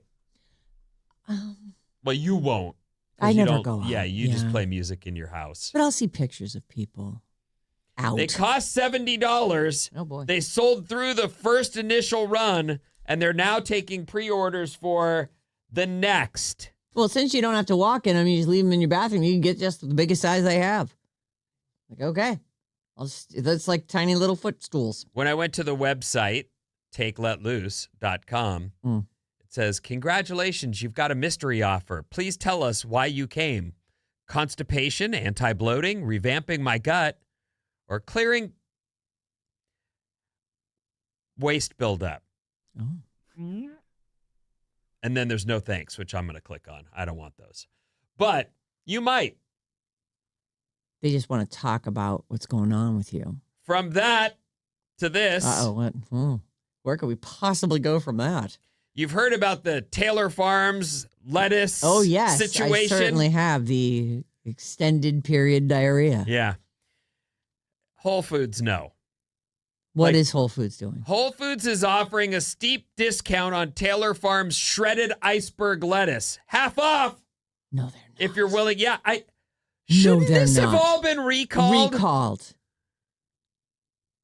Most of the nation may want nothing to do with Taylor Farms, which, by the way, there were 2 stories in the last week that have come out, and both times there was so much misinformation or non-information. Yes. I found myself throwing my hands up in the air, and this is one of those stories, which is, first they said, it's a farm in Mexico, they've figured it out, and then there's news, it turns out the FDA says it's not for sure them. And you're like, well. So their good name's been ruined. I know. I've heard this too. I keep hearing like different names. I was like, is there showing like shelves filled with Taylor Farm stuff, and then saying, but we don't think it's them. I'm like, but you're showing the thing on the news, and it doesn't seem like a good play for that company. One of my news reporters, there's Scott Budman, and then there's Scotts Valley Steve, who has had other names along the way, but he works for the Sentinel, the Santa Cruz newspaper, and I had done that story. I don't know, this was last week or whatever. And he writes me and goes, they just released info that contradicts what that report said. And I'm like, I can't even go near these stories. They do not know. And yet, I'm not buying the 50% off iceberg lettuce. Whole Foods. Like, are you crazy? Are they doing that to like bolster, this is safe, Taylor Farms is safe? I think they're saying if you're willing to take the chance, we're willing to sell it to you for less. To do that. Like, if there's truly a recall on it, they don't just sell it for half off. But I got to go get some of that. Well, that's the point, though. There was a recall, but then there wasn't. You guys know the conspiracy theory around it? No, I have no idea about the lettuce conspiracy theory is that it did test positive, but then the guy who runs Taylor Farms is a big billionaire who went to Trump and had the FDA reverse it. So that's the latest. Oh, the FDA can be told to. They're not independent at all. Well, I know. This is just the scuttlebutt. Oh, okay. I doubt it, but there you go. Scuttlebutt. Everybody's got that right now. Well. Some people call it Give forever. her a drum hit. Oh, I mean, are you kidding my God, me? that is so good. How about a fast fact? I love those. You know that. Fact. You don't have to ask me twice. Some cats seem unusually interested in melons and certain fruits. It's because the fruit contains amino acids that smell like meat to them. Really? You ever see those videos where you put a zucchini down next to a cat and it loses its ever-loving mind? Mm-hmm. Those are good. They are My good. cats don't care about that. I tried it. I got a huge cucumber. Wait, so you know that this zucchini or cucumber is going to make them jump right out of their skin, and you went and tried it? Yeah. Boy. Well, everybody likes to play with their cats. Fear not. Nothing happened. He looked at it uninterestedly and continued to eat his food. I slid it in there too, like around the corner, kind of slid it in. Just looked over at it and was like, yeah, what about it? You think I've never seen a giant zucchini before? Huh. I know. I was very let down. What a rip. And it made me feel like, is all that stuff just AI? Has anyone actually seen with their own eyes a cat go crazy over a giant zucchini? 7 years before Joy Division recorded Love Will Tear Us Apart at Strawberry Studios. 7 years before that, Love Will Tear Us Apart. Their one huge hit. Neil Sedaka recorded Love Will Keep Us Together in the same studio. Neil Sedaka? Isn't Love Will Keep Us Together a Captain Neil song? Was he the producer or something? I don't know. I just was reporting it real quick. A really good story. Thank you. It's not a story. It's a fast fact. That's what I meant to say. Owls That's why I have no questions. Go on. Cannot move their eyes. Yeah, their eyes are not balls. What? Their eyes are not balls. They're cylinders held in place by bones. Oh. Because of that, owls have evolved to be able to rotate their heads 270 degrees left and right and 90 degrees up and down because their eyes are not bowls. They are crazy neck twisters. What? Oh my God. 800-400-3697 is, happened to I the- don't know. That It's just because went we're having poof. so much fun, Denny.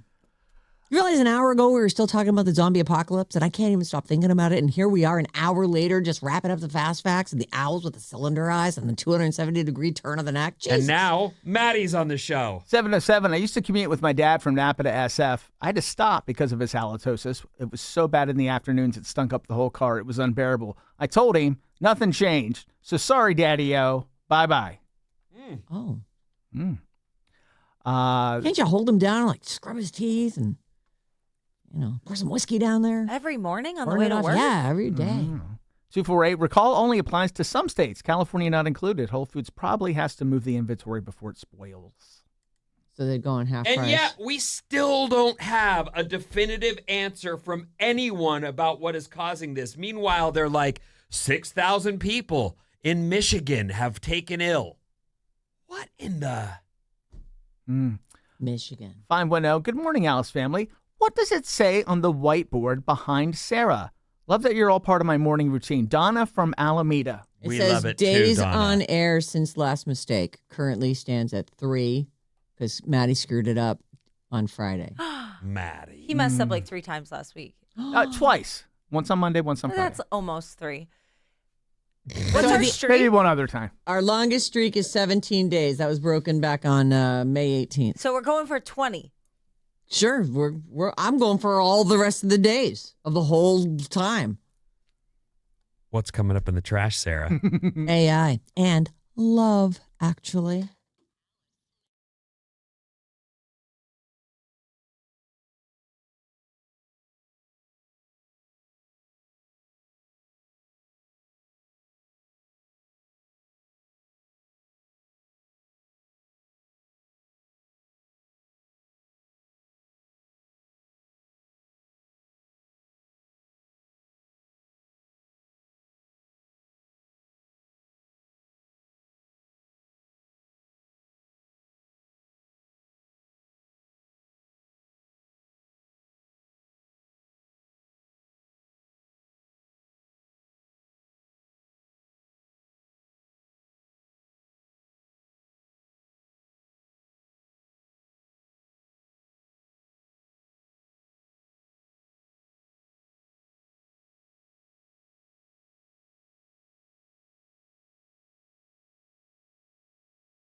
Alice 97.3, Sarah Vinnie, Alice's morning show. It's Thursday. We haven't said that yet. It's been such a fun show today. All running around going crazy. Woo! Last chance at Benson Boone tickets. I'm taking notes too. Bring up zombies early. Yeah. And it just gets everything rolling right. It does. Mm-hmm. Yeah. Did you do that at 6:30? I did. Yeah. It was the That first was story. great. So just 2 words when we were off to the races. Yeah, well, I mean, I read like the very, and I love that. Sometimes when you say it, you're like, I said a name, and then 10 minutes passed, and I'm like, oh, I didn't mean to do that to the story. That's what it happened the next thing. I said something. I said, oh, remember when you were a kid and you're like, went on about being a kid. Oh, no, it was about blowing your life up. No, that was a different one. I don't know. It doesn't matter. It was about, were you an adult when you were 18 or 19 or 20? That's what you said, and the story was really nothing to do with that. No, it was nothing. But we spent plenty of time on it. And that's what's important, that we spend our time wisely. Everyone knows that. Back to the Benson Boone thing. Oh, yeah. Benson Boone tickets all this week. It's your last chance all this week. By the way, if I could real fast, you did a terrible job with that mustache. You didn't let that thing come in at all. You never let it happen. You said you were growing it for us. Yeah, for me specifically. I thought you were talking to me. I'm like, for you, my mustache is solid. And then, Yeah. yeah, what do you mean, yeah? I just had people that I trust pull me aside and say, hey, no, man. Who do you trust? I trust Bob. Bob, you said no? Well, I said, okay, I think we should try the mustache again. But this time, you just let it all come in, like beard, scruff, everything. And then once it's strong enough, then you shave off all the beard, and then you'll have the mustache. Shaving and then letting a mustache come in dribble by dribble was not a good look. It wasn't, okay? And after 2 weeks, I had to say something. Oh, He was you're going on the a date. one. Oh, yeah, it was the date. It was I remember that now. Yeah. We had a debate as to whether or not he can wear, like, I have a mustache on a date. And you know what? She was right. She was not right. She was right. He needed to stick with that. He was getting It close. was a little bit too overgrown to be like, oh, I'm a little scruffy. And it was not overgrown enough to be like a legitimate mustache. Well, I just appreciate how much you all care about my face. Well, we're hoping. Doing what we can We have for to you, look man. at it Yeah. all day, every day. Especially you. I will say this. It's only recently that I don't normally kiss mans, but I got a kiss at your party from Edson, who is Scott Caporo's husband. Yes. And he had a lot of scruff, and he gave me a kiss on my freshly shaved cheek, and I was like, whoa, that is scratchy. Ha! Yeah, and it can make you break out. Yeah. It can give you rashes. I have a friend who she made her boyfriend grow a full beard because, like, when you clean shave, you only are soft for like a minute 5 and minutes. a half, right? And so she was getting rashes on her face whenever they would kiss. Oh, so she said the full beard is preferred over the, stubble. Exactly. Because the stubble is, so stabby. Oh, I felt it. Yeah. I'm always amazed when I think about having to shave my face every Sucks. day. Yeah. Like that is. Mm-hmm. I'm surprised more dudes don't just have beards. Like I Well, give there's up a lot not of them. doing it. Have you not noticed? It No, is I have. There are it is a some, but major trend. most dudes are, still clean shaven. I think a lot can't really grow in a nice beard. So they have to, otherwise they look silly. I think it's torture to have that on your face after a while. Yeah. For me. A beard, you mean? Yeah. You have to get through the scratchy phase, and I never do. I never can either. I tried every time I have tried to stick it out. Now I have so much white, not just gray, white down here. I don't like it. I don't want it. Yeah, Well, that was what was weird about my mustache, too, is it was growing in with my old hair color. So it looked like I had a colored mustache. That's the good part. Yeah. Made you look younger. Youthful. Okay. Like, as though the hair on your head was a choice. Yeah. Benson Boone. Oh, yeah. It could happen. Last chance at Benson Boone all this week. 9:05, 12:05 with Mason. So we have you at 9:05, Mason at 12:05, and it's Jane with one more at 5:05. Code words all day. Your last chance to win a pair of tickets for Benson Boone on August 7th at the SAP Center, courtesy of Golden Voice. You can email or text us, 800-400-3697. We welcome that. I mean, we'd love a phone call, but, keep those texts coming. Keep them nice, please. And email us anytime at sarahandvinny@odyssey.com. Unless you got a problem, then email it to badadvice973@gmail.com. I know it's confusing. You can do it, though. I believe in you. Okay, I was telling you yesterday how Elon Musk is going to use AI to make a historically accurate version of the fictional work, The Odyssey. The Odyssey is shaping up to be a massive box office hit. It's already, they say within 2 days, it had covered all of its costs. And now they're just raking money in. It has a 97% audience approval rating at Rotten Tomatoes. Bob loved it. I sure did. And she's got a movie club. Yeah. So she's kind of an expert. Mm-hmm. You have to be one of those to have a movie club. They don't just give those out. Right. Movie clubs. Elon Musk, though, still griping about it. But, he says before this year ends, Grok Imagine will make a full-length movie of the Odyssey that is historically accurate and true to the art of Homer. If that was to fail, he also agreed with a fan suggestion to just give Mel Gibson $100 million to make an accurate adaptation. He thumbed up that. He thumbed up that? Yeah. No, he did not. He did. He agreed with it. He liked it. On X, Twitter, whatever. Director Christopher Nolan previously compared the use of AI to a Trojan horse. He said, I think AI is a Trojan horse that everybody knows the Greeks are inside. It's a transparent horse. It's made of glass. Everyone can see what's going on inside of there. It's actually pretty encouraging to see young people in particular being so suspicious of it. I'm not sure what he's trying to say. Like, isn't the whole point of the Trojan horse was that we didn't know that they were in there. Like, he's trying, but he didn't get it. Yeah. A see-through glass horse filled with Greeks. That's AI? What? Okay, thanks. Not everyone can be a winner. Yeah, right. It's true. You got to throw a few out there. Some of them, losers.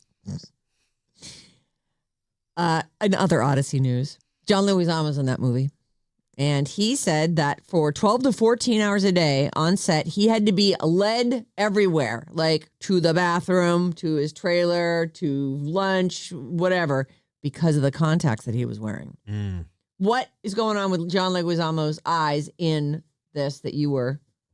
I believe he plays a blind man. He's Odysseus's blind servant. Oh, so he's got like the white out eyes? Foggy, yeah. No, I see. So he couldn't see a thing. Bathroom, eating, all of it. Someone, if he was sticking, fork in his face. You don't think he can hit his mouth, huh? No. I mean, if you can't see the fork coming, you just stick it anywhere. Everybody knows that. John, that's your ear. You're going to want to reach around the front. What? What? I can't see. Where's the front? Which side's the front? I don't know where that is. He can't find his mouth. Okay. And in other AI news, the takeover has begun. You know what? This is a story. It's out of NBC Bay Area, so tell me if I'm rat-itching you. You're not rat-itching me ever. Go on. It's the same show. That is true. I mean, here we are. Doesn't matter who brings it up. Let's go. ChatGPT is an open AI product, and OpenAI is saying that. Now, listen, I had to read this story twice because I wasn't exactly sure what was happening. OpenAI, the parent company, I guess, of ChatGPT that we all use, says that AI models acted on their own in unprecedented hack of another company. The OpenAI people are saying that our AIs hacked them. Yes. And in fact, they didn't even to do it. They didn't tell them to do it. And they found out because the other company, which is called Hugging Face, it's another AI company, was like, we've just been hacked. It's very high level. Like, and started asking around. And these guys were like, oh, it turns out it's us. ChatGPT maker OpenAI said on Tuesday that its artificial intelligence system hacked into another AI company on its own. It says this is a horse you know what like story to cover the fact that someone that works for them was caught hacking another company? I mean, it's possible. I mean, who can believe anything anymore? Sam Altman, who's the CEO of OpenAI, said, we had a significant security incident during evaluation of our models. He posted this on social media. AI startup Hugging Face said last week, we've detected an intrusion into our data processing systems. And they said that they suspected it was an AI agent acting on its own. They actually were like, the way this is happening makes us think this is just a rogue AI. They're verifying the fact that they were hacked by an AI. Hugging Face's co-founder said, we suspected last week's cyber attack might have come from a frontier lab given the sophistication of the agent. And it turns out it did. So this has now been disclosed. OpenAI said in its statement on Tuesday, the AI is accelerating the discovery and exploitation of vulnerabilities. The primary lesson from this incident, here's what we should learn, everyone. Model security and safety must keep pace with rapidly advancing capabilities. Yeah, great. Goals, man. Let's try to keep up with the thing we've made and have let loose into the world. The guy from Hugging Face and OpenAI have been working together for the last 24 hours. We strongly believe there was no malicious intent on their part. It's quite mind-blowing that all of this happened autonomously. This might be the first incident of its kind. Oh, the first one ever. They seem like they are all kind of impressed by it. I know. Shouldn't they be more scared? They're like, oh, this is pretty cool. We got hacked by you guys. OpenAI said its AI used stolen credentials and discovered a previously unknown vulnerability to access this Hugging Face, the servers. It went to extreme lengths to achieve a rather narrow testing goal and found ways to gain access to secret information that it could use to cheat on an evaluation that was being done on it. They were evaluating it and sort of set it on a course, and it exceeded. And they're like, it was even more capable than we thought. For the record, Hugging Face is an emoji. It's named after this emoji. Oh, I know Hugging Face. That's their company logo. That's as well. it with the two hands in on front the of side. the face, like by the cheeks. Hugging Face. I always thought that was like oil of Olay. Wasn't this the oil of Olay What lady? in the?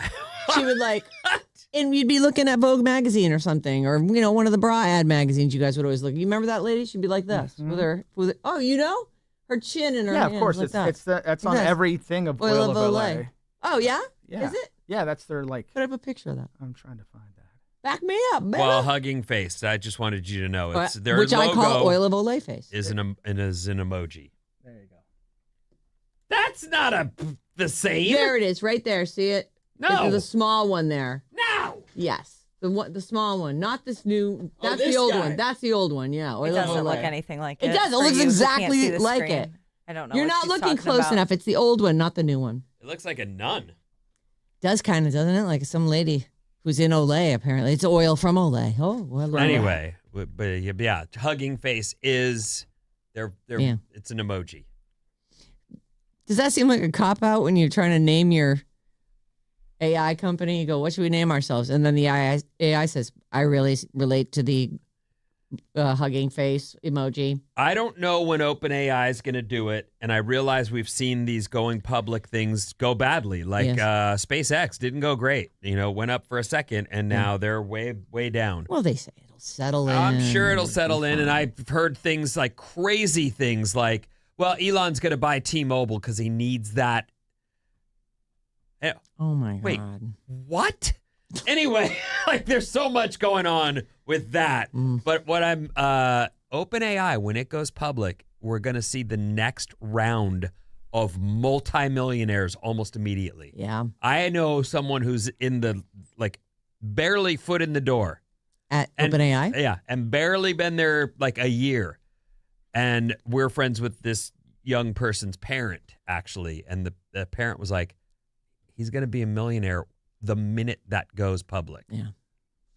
So Sam Altman just said that he's not looking to go public until 2027, and they're saying that those IPOs between that and Anthropic will be trillions, not billions, trillions of dollars. And the scary part is those companies, if they're based here, send those people out into the housing market. And all the people who are like, well, I put in a bid, but it turns out someone who just went public with OpenAI is going to buy it with cash. That would be if you and they threw in an extra crappy million house just for the heck of it. Oh my God.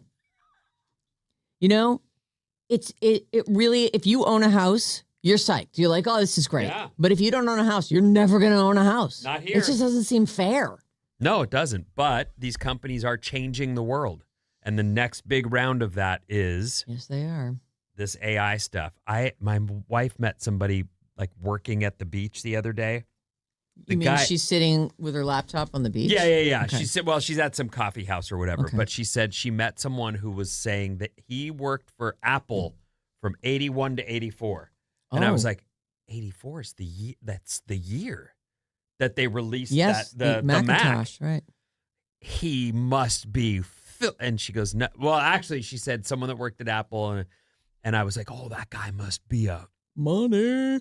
And he was let go in 84. And I don't know what let go means. I don't know what that story is. I asked more questions. Did he and sell she was all like, his stock? I couldn't ask him that. I'm like, if he told you the setup, you have to dig into the rest of it. She didn't. Mm. But imagine that's the next wave is these open AI, what did you say? Anthropic. Mm-hmm. If you could go back in time, that's what you have to do. You got to go back in time. I don't know, rob a bank and buy stocks. Like you got to find a way where you tell your dad all that, sell everything that you have and buy Apple stock right now, or buy Nvidia, or buy whatever the big stock would have been. Mm-hmm. Buy Yahoo the day before it went up. Oh my God. And then sell it immediately. Okay, next story. Love Actually. You recently were forced to watch this movie and you loved it. Of course. I liked it okay. Oh, that's right. You loved The Notebook. I liked that okay as well. Yesterday you said you loved The Notebook. You did love it. You did. Oh my God, you gave it a 5.5 out of 5. I'm not sure. I like this. I think this sounds great, and it's a fun Christmassy thing to do. Love Actually in concert. We have a date, and it's pretty close to Christmas too. I got to scroll down to find it here. It's oh my Lord, December 19th in San Jose at the San Jose Center for the Performing Arts. That's the closest one to us. I'm not seeing anything. I don't see anything else in California. Well, there's a couple others in California, but they're like down south. So they're going to play the movie. So you get to watch, and it's a Christmas movie. So that's a fun watch at Christmas time. And there are so many songs from it. So there's a full orchestra that's going to do the whole soundtrack to it. Live. And it's not a sing-along. Well, I guess not, right? I don't know. I'm asking. A live orchestra performs the film soundtrack while the complete film is projected on the screen. This is a thing they've been doing. They did this with Home Alone, Star Wars, movies with really... Star Wars for sure. I actually saw some kind of weird performance of the movie The Odyssey in the Colosseum in Rome. Oh, it wasn't the Colosseum, but it was a amphitheater. Oh. Where was it? It was in Italy. Oh, okay. You saw that too? Yeah, I shared it. Did you post that? Yeah, I did. What was that all about? Like they had performers on a stage while the movie was playing in the background. What was that? It was exactly what you just said. They used this amphitheater, which looks like a Roman ruin, very similar to the Colosseum, and they actually do live events there. And so they did a screening of The Odyssey, and I think they had performers before the movie. Oh, it wasn't playing during the movie. I don't think so, no. Okay. I wasn't there, so I can't say for sure, but I think it's love neat. that. They're trying to create unique experiences built around a film, or I Right. think that's cool.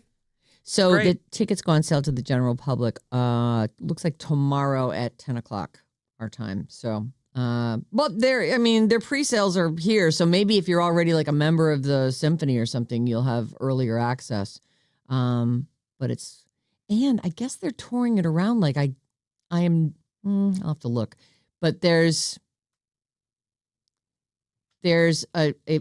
it sounds like there's a traveling symphony that's doing this, and probably other performers, because we've definitely seen like San Francisco Symphony and or San Jose Symphony, like their actual seated symphonies performing various things. This one sounds like a touring show. So I realize that not everybody loves the holidays, and I've been one of them. There have been times when I felt like it was just a thing I had to get through to just get me to January.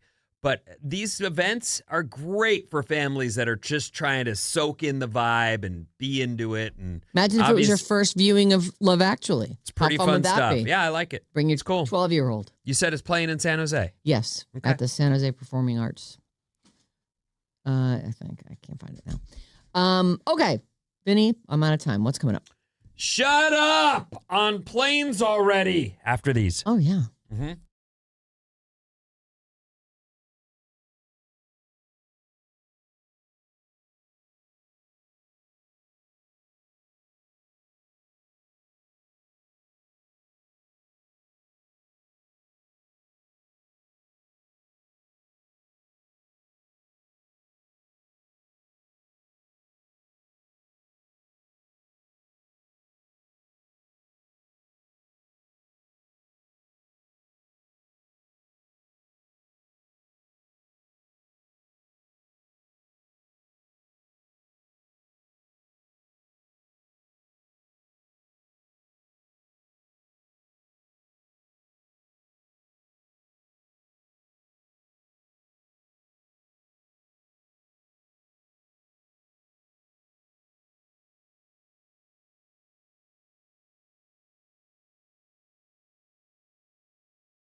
Alice 97.3. Sarah Vinnie, Alice's morning show. Bad Advice is back tomorrow morning, 7 a.m. Send your messes to badadvice973@gmail.com and get ready for us to straighten that out for you. We'll get right on that. badadvice973@gmail.com. It's 8:30 already. I know. Can you believe it? I told you this was going to be a great show. I told you. What's up, everyone? This House Report is brought to you by our promotions director, Danae's Marathon Run. Join Alice 97.3 at the San Francisco Marathon on July 26th. That's this Sunday. Mark that down, okay? If you're coming into the city as well, there'll be some road closures. There will be, where the yes. party people will be running. Check your maps. Yep.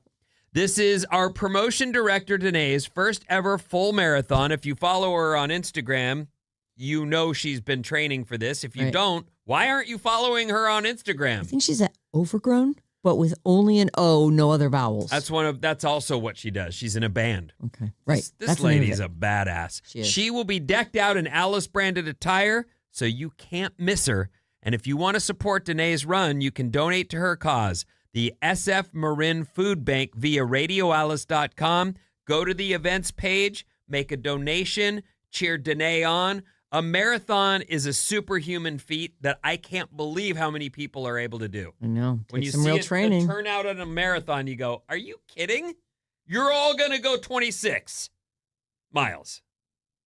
Don't See you you at know the how finish hard line. I'll be that is? driving over there. That is crazy. No, it's big.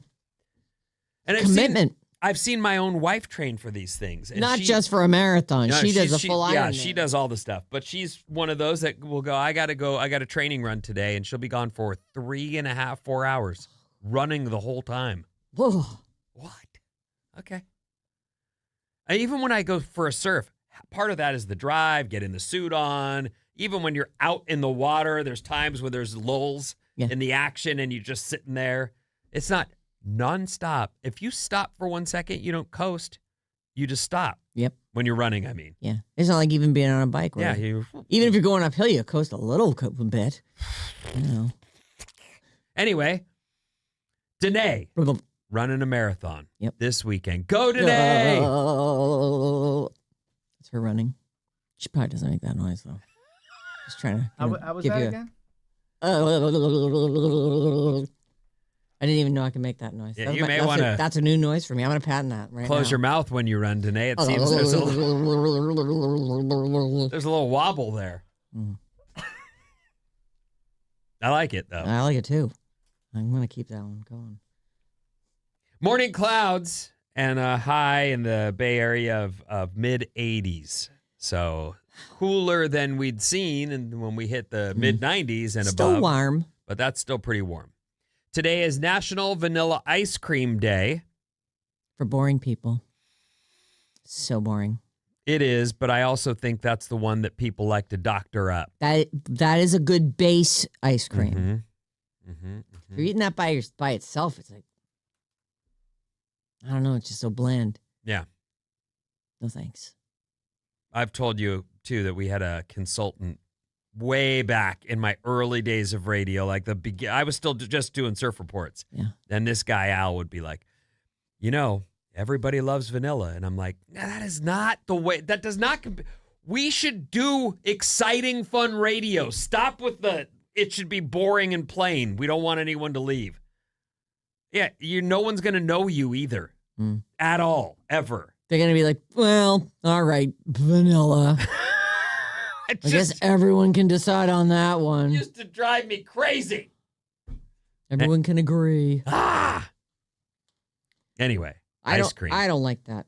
It's good. Ice cream is good. Ice cream, if it was just ice cream day, I could fully get behind it. Now, I bring this up, and I know airplanes, air travel, it's stressful. There's a lot of opinions when it comes to air travel. Yeah, like where you should be able to put your carry-on.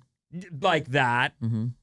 There are racist, against not fully formed peoples with squishy faces opinions out there in the world. I'm sorry, what? You heard me.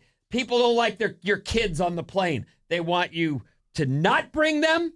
They're racist against not fully formed people with squishy faces. Yes. AKA children. And he looked right at me. Yeah, well, you're one of the people who's like, don't bring your kid on a plane. No, if I you just can't think there control should them. be bubbles or something to put them in. You can't control them. They're not controllable.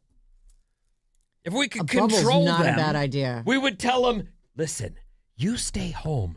Mom and Dad are going to go have some fun. You can't control them, though. That's when they go, in the knife drawer and start doing stuff. Better the knife drawer than the matches drawer. Either one. If you could tell them what to do, you'd tell them, listen, feed yourself, put yourself to bed. We'll be back in 5 days, fully rested and happy to take over. We'll be better from here. parents when we get back here. We're going to be the best parents. Your toilets would be so overflowed. Oh, if you did my that. God. Oh, my God. You come home to just a swamp. People say House is gone. flying can't get worse. Oh, never say that something can't get worse out loud. It can always get worse. Right. Just imagine sitting next to someone who's having a loud, inappropriate call with their baby daddy for 90 minutes straight. Oh, well, that'll make the time fly, huh? Will it? No. This is funny because we've seen our government recently get involved in the time change. Yeah. And now they're involved in, should people not be allowed to talk to people on airplanes? Oh, this wasn't a phone call? This was just a... Congress is trying to pass a bipartisan bill that would ban all phone and video calls on airplanes. Bravo.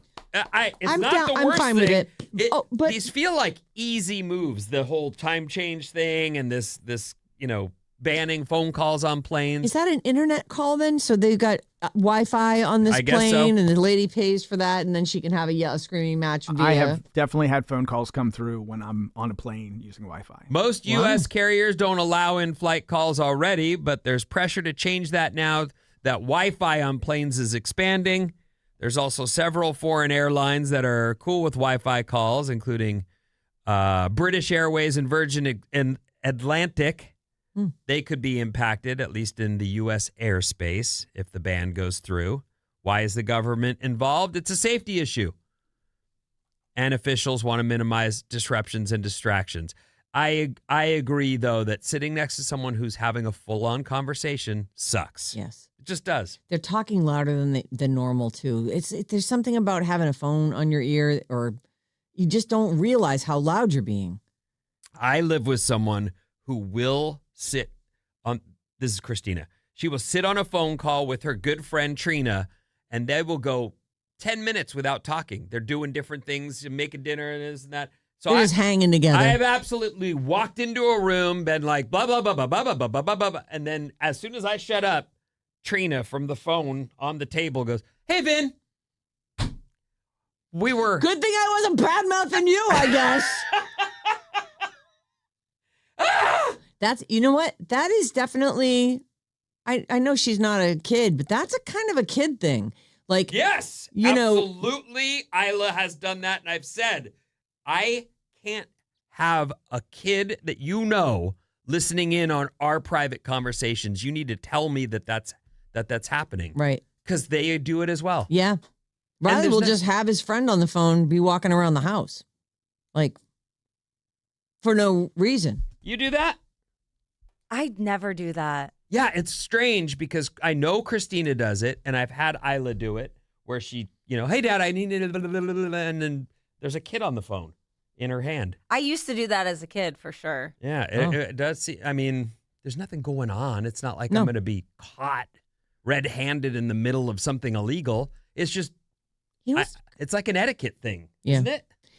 100% etiquette. I think is kind of crazy is when we were kids, and I don't know what changed or why I guess maybe they didn't want 300-mile long phone bills anymore, but we used to get a phone bill and it had every single phone call that had been made and how much it cost. And your parents would be all mad and highlight all your, there are no limits anymore. That's gone. You can be on her friend could be in Massachusetts and they could just be hanging out on the phone all day. Do any of you get a phone bill anymore where it shows? If I go over my data, it'll show me. No. Oh, you don't have unlimited data? I do have unlimited data, but I've traveled and I've gotten some Okay. kind of extra ding for I don't that. even get a bill anymore. I know. I just get an email. Just gets Yeah, withdrawn. no, I'm I don't with even you. look at it. I do know that you probably could request a call log if you wanted it, but I don't see Oh, anything sure, like probably. that. Do you? No. I wouldn't know. I Oh, don't your have mom a phone pays your bill, right? Uh-huh. My kids don't even know what a phone bill is. They just think they're a free thing they walk around with. Because they are. For them, they are. Yeah, right. But John's like, yeah, but I really like our plan. I'm like, yeah, but if the kids could pay for their own. He goes, well, it's cheap. It's the four of us. It's all fine. Why change it? I'm like, okay. What do I care? Well, you don't. Right. But it is interesting to think that for them, the phone is free. And maybe then every Christmas they get a new phone. So it's like everything about it is free. Maybe the $40 he's saving on that phone bill is going to add up to the rent for that, for the down payment on the apartment he's moving into. It won't. With his. That'll be It's not great. enough. Are you sure? Mm-hmm. How many of those? That's why none of us have houses. It's not enough. It is so expensive to get a house. Like, how much money do you have to be making to be able to afford like a $300,000 house? Scott Budman reports on this stuff all the time. So if you're someone out there who's looking or considering or there aren't thinking any about $300,000 houses. No, but you could get a condo maybe, Maybe. a beater that you fix up. Maybe. I don't know. If you wanted a $500,000, which is a little more like a condo around here, you need to make between $125,000 and $165,000. And then you can afford, if you can come up with the 20% down, you can afford the payments on it, but you can't afford food. Yeah, no, you'll be poor. I know. But you've got a place to live. Unless you don't make a payment, and then you're out. I haven't tasted beer in well over 20 years. Okay, so let me just say that before I report this next story. Okay. It is state fair season. Mm. And how do you feel about a beer that tastes like ranch dressing? You know, the I feel like fair, we're the doomed. fairs have Yeah. become these mashup places where different things are. That sounds gross. Let's try and sell it. It does sound so gross to me. Like, I don't get it. Why everyone's so interested in all this Well, they're hoping to mashup. have a runaway hit and a viral video. Right? Isn't that what this is all about now? Just like getting people to care about you on the internet. I didn't hate a lime in a beer, like you Yeah, I put like in a a lime in a Mexican beer. beer. I didn't hate that. Mm. But I hated being sort of, well, don't we need to also go get limes then? Like, okay, fine, let's go get those. But We're not going to drink that beer without the lime. I mean, that's and the special salt that we put on the rim of the can. You do? I got a friend who needs a certain kind of salt for her Modelo. And then she puts the lime in it on the top. So it's all like sort of on the top of the can. And she tries to get like, the perfect sip with the amount of beer. Playing right into America's love of ranch is the latest offering from the Minnesota State Fair. It is ranch beer. If you're into that, I'm sure it'll make it around. Hey, I can't imagine why you would be, but everybody okay. likes to try something new, though, Vin. It's just for fun. Chill out. You Just would like a drink that? I would take a sip. And then she'd balance one on her head All right. for hours while standing in tree pose on top of a bar table. And dancing. Where was that? In Colorado? Where was I? Wyoming? Whistler. Whistler. That's right. She was in Whistler. Canada. Oh. Canada, yeah. That's how Yoda sings it. Oh, give her a hit. I don't get it. I'm so Says glad you everything appreciated backwards. that. I'm so glad you appreciated that. Well, she said that's how Yoda says it. It's funny. There's a new ranking of the best states for growing old. Okay. And Florida came in second. Well, that makes sense. It's designed for old people. What? Right. Now, how does it come in second?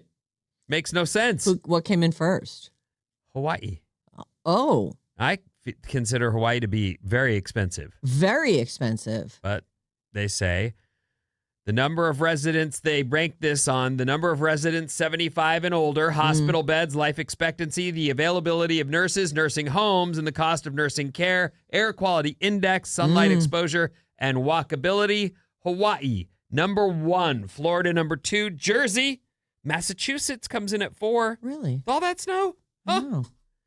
Doesn't seem right. New York is 5. Bad Virginia comes in at 6. Oh. Rhode Island, Nebraska, Oregon, and Washington round out your top 10 places to grow old. So, if you're out there planning retirement. Hawaii would be such a great place to grow old. Imagine that. You think you get sick of it living there all the time? I wouldn't, but you know me. That's checks all my boxes. Yeah. I'd be great with it. But I'm not walking around going, dudes in flip-flops are so ugly, it makes me want to barf. The kids today. Yeah. The city rats are like.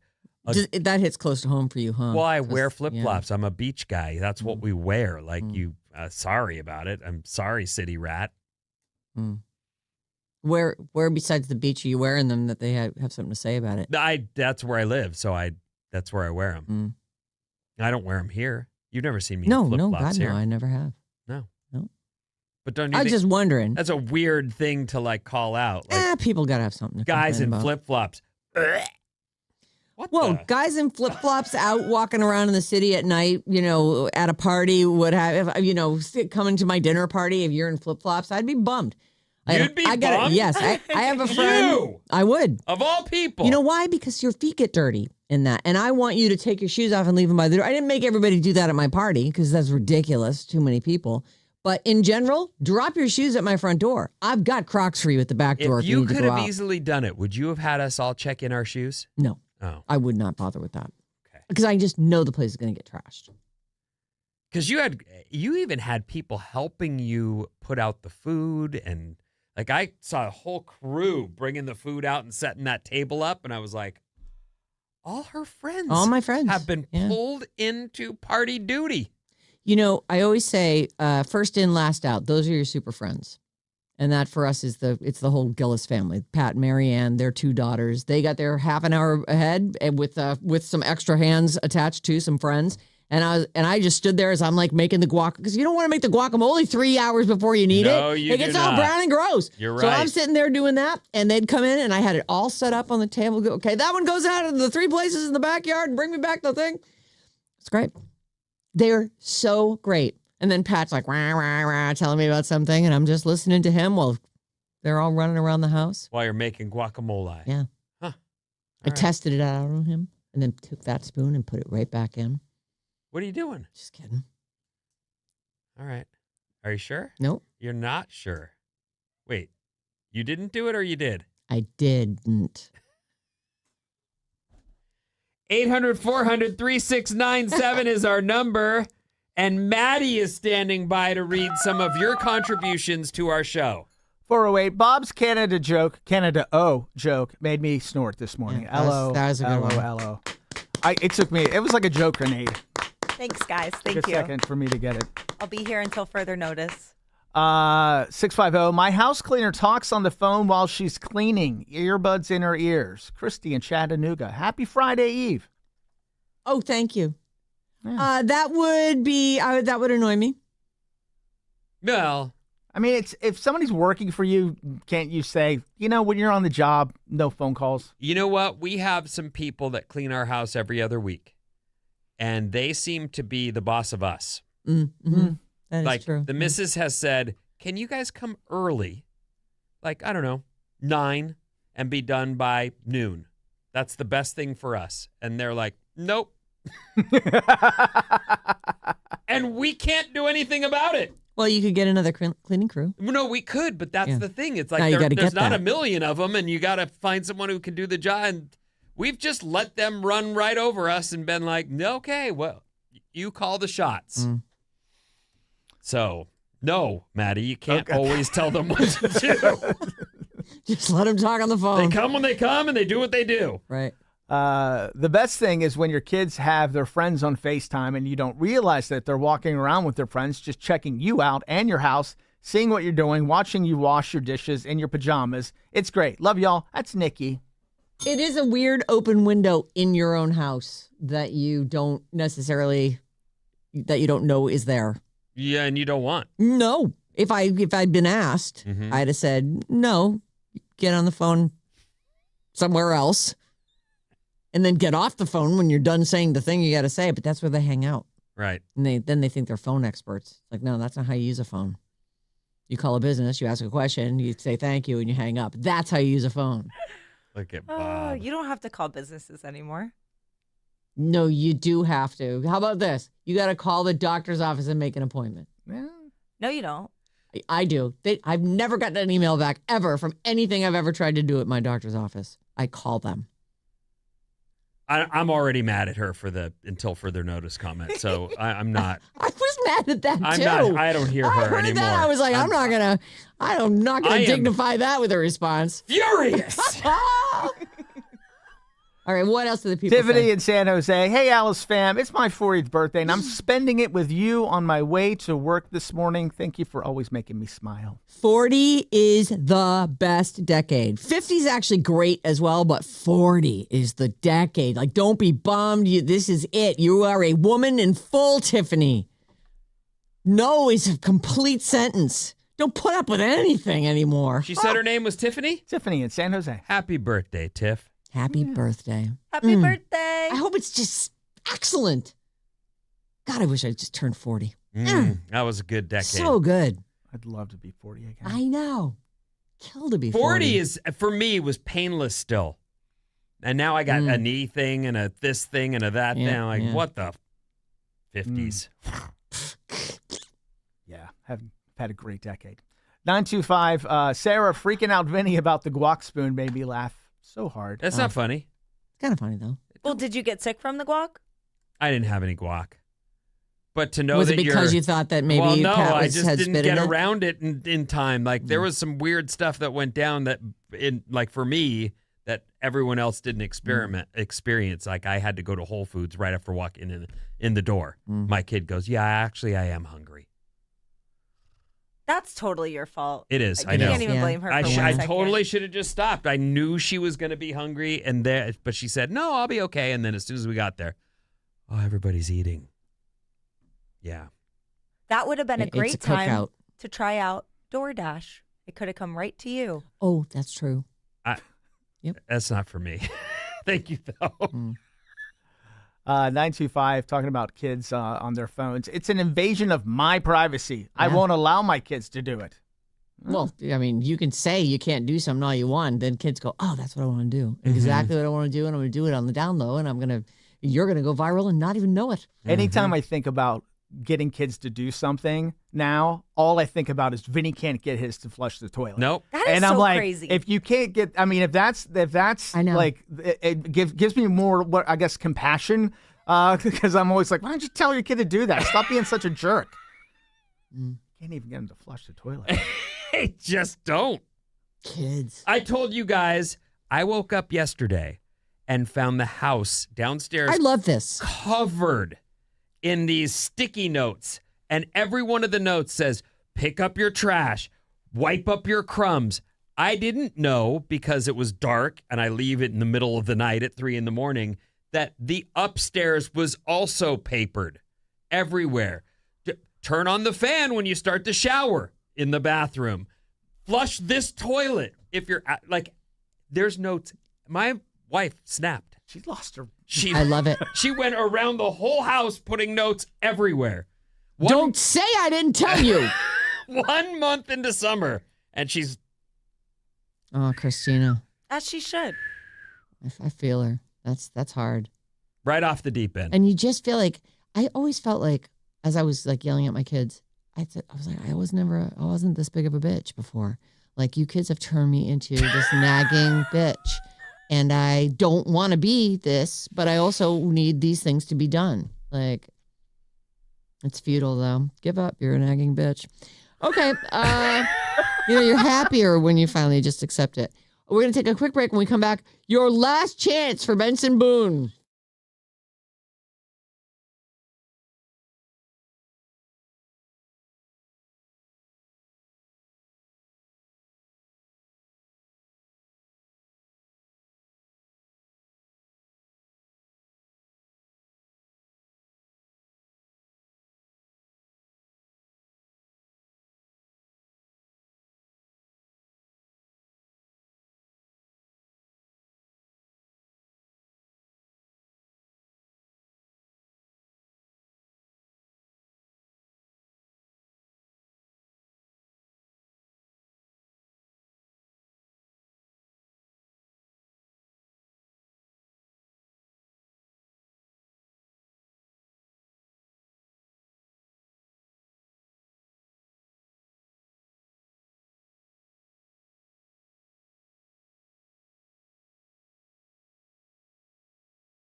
Alice 97.3. Sarah Vinnie, Alice's morning show. Benson Boone tickets. Let's do this thing. Last chance tickets.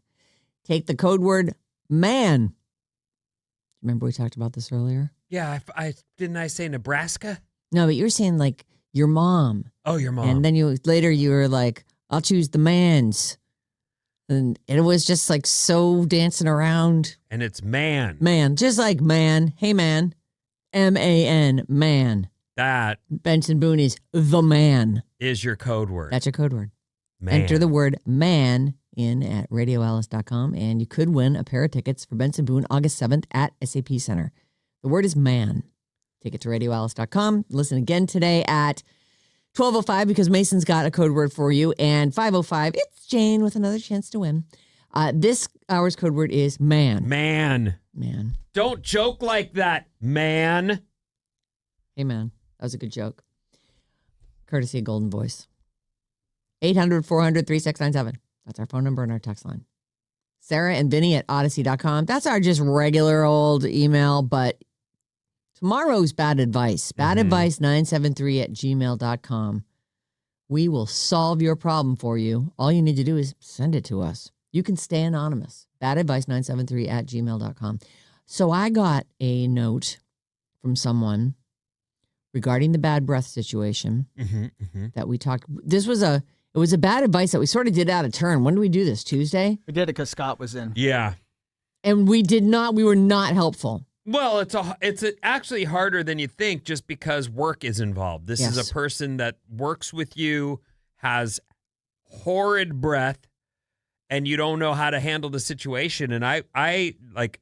The person who wrote in has a completely different take on the whole thing. Oh, okay. And it's coming from a completely different angle. So tomorrow... Oh, you'll read it. I'm going to revisit that. Okay, good. Yeah, just briefly. Because she's not wrong about how we handled it, but she's also got some stuff of her own. It's the person who actually wrote in the original. No, Sending a it's follow-up. someone, It's somebody else. Someone else. Ooh, I'm on the edge of my seat. It's a good one. The Fray and Dashboard Confessional are at the Greek tonight. I love Dashboard Confessional. The Fray, fine. But Dashboard Confessional. Yeah. Okay. I'm surprised to hear that, actually. They have a few songs that I really like. It's I like them because of this one song, which I can never think of the name of. But John plays it all the time. So can't think of the name of it. When we met, you'd worked at an alternative station in St. Louis, and our first station together was an alternative station, and I would have sworn you were like some kind of alternative music snob type, and then it turns out Boston's like at the top of the list of your favorite bands. I was very surprised to see. I should have been at a classic rock station when I was like 15 years old.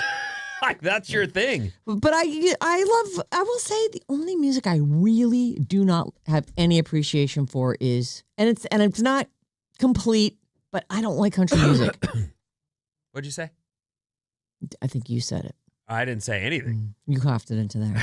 I don't like country music. All right, you can say it. Fine. You don't like. I like country music. I think they're great. The country music. The country music. I love it. I'm not saying I hate every single song. I used to like the Judds. I worked at a station though, and it drove me crazy. I'd have to get in my car and blast AC/DC all the way home because I was like, I have to just purge my soul of that music. That's just me. You don't like Wilco? I don't like Wilco. You don't like the Stray Cats?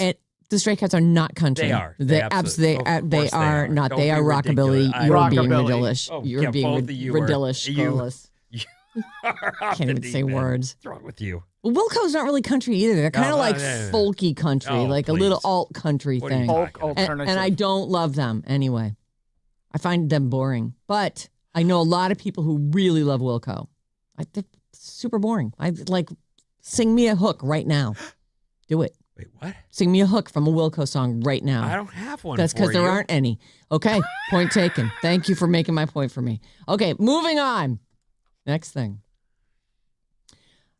Okay, this is just weird and out of the blue. Sean Cassidy, that's right, the heartthrob from To Do Run, Run, Run, To Do Run, Run, and the Hardy Boys when we were kids. You loved him. Oh, yes. No, I will not argue that with you. I love that guy. He is doing a holiday concert at Bimbo's 365 Club in San Francisco, Saturday, December 19th. The tickets go on sale tomorrow at 10 a.m. Another Planet Entertainment. I can't believe it. I'm looking at pictures of him going, oh, I can't believe it. Hold on.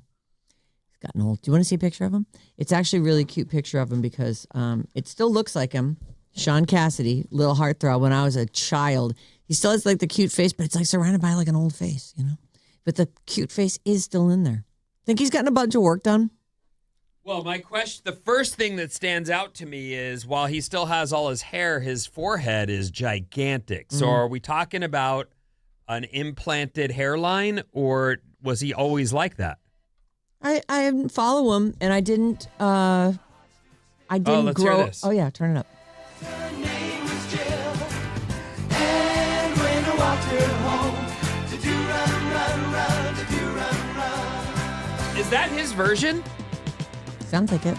Knew what she was thinking when she caught my eye. To do run, to do run. You know, this is actually, it's like a Shondells song. It's a horrible version of a Motown song. But it doesn't matter because he was so cute on the cover of that Well, album. that's what it was I kissed about. the face off that album. Just tell me these. There it is. Oh, Which look at song that. I did love he, him. well, and he wore his hair like he has bangs, so maybe and he did have first that. guy I ever saw in a sideways baseball cap. Sort of. He's so cute. He has delightful eyelashes. He looked like a human puppy dog. You loved him. Oh. What song did he write that you loved? Oh, who knows? Oh, None. all right. I don't know what other. I'll bet you anything there were a bunch of other stolen cover songs, you know, on that record. They were like, this kid's so cute. Let's get him on a record. All right. Anyway, he's coming to town. Sean Cassidy. Relive your youth, I guess. You gonna go? No. Yesterday marked 1 year since Ozzy Osbourne died. Can you believe a year's gone by?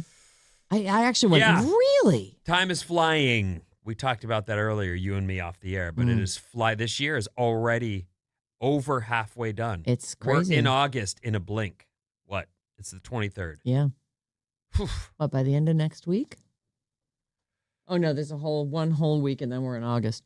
Fans of Ozzy celebrated in his hometown of Birmingham with they dressed up the Ozzy the Bull statue. Would you like to see it? I don't really know.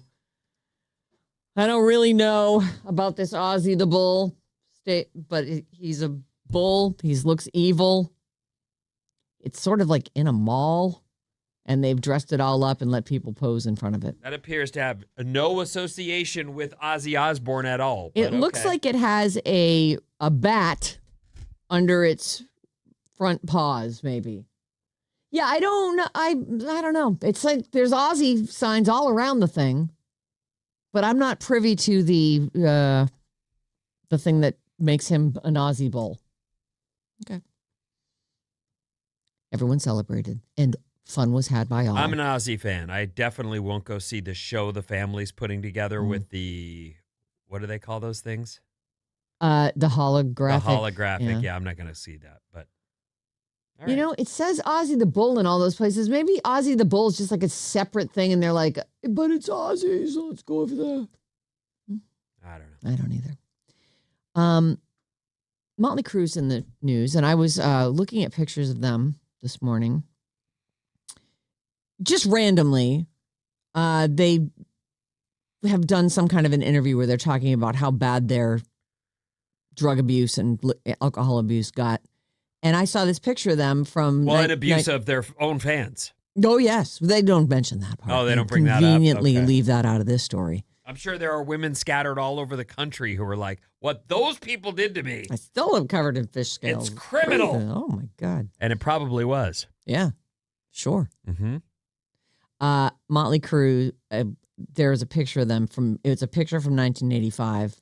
And it's just... Their makeup job is just gorgeous. They look fantastic. It's just so funny to see them when they are clearly kids. Like even, they look kind of that rounded kid look. Like there's no hard tack to them. I would say Tommy, actually 3 of the 4 were really great looking dudes in their youth. The other one, You talk about Mick Mars. Yeah, that guy Yeah, he's been always ugly from go. He's a witchy But woman. the other three were really good looking age and the abuse you speak of.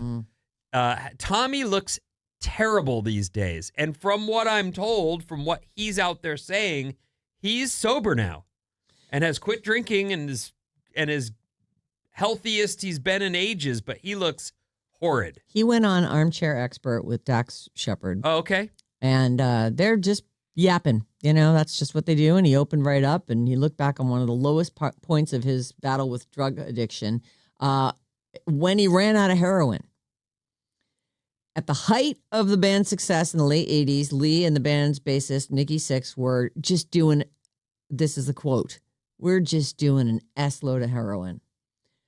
During one early morning binge, they had finished it. And we're like, F, dude, what are we going to do now? They were, by the way, their nickname was the Terror Twins. They just partied their asses off, Nikki Sixx and Tommy Lee. I'm sure everybody else tried to keep up with them, and they would have bets, like who could just like go the longest without showering. And, They were, yeah, that's what I'm saying. Like some of that stuff today, you'd be seeing canceled. how many groupies can take that. You'd be over. So they reach for the next best thing. They're out of heroin. They reach for the Jack Daniels. They filled up the cap with whiskey, pulled out a couple syringes, and injected it into their veins, hoping to replicate the euphoric high of heroin. He says, it was at that moment where I went, okay, what is happening? We could just drink this, but we're shooting it. This is effing wrong, and someone's going to die. But in that moment, they just got more intoxicated, just shot the liquor into his bloodstream. You could taste it like you can taste heroin. He said, it was good. I liked it. It was okay. Oh, my God. Nikki Sixx's addiction was far more out of control. In his memoir in 2007, I think it was called The Heroin Diaries. that. Oh, did you really? Yep. The musician estimated that he overdosed at least half a dozen times, including an 87 incident when he was declared clinically dead for 2 minutes. In 1989, all 4 members of Motley Crue entered rehab for their individual addictions, resulting in their best-selling album, Mr. Feelgood. That was the Dr. Feelgood. Oh, really? Thank you, AI. Whoever wrote this put Mr. Feelgood. But you're right. It is Dr. Feelgood. On the song, this is one of those things that is so difficult to us. It's a bad story to tell, especially to young people.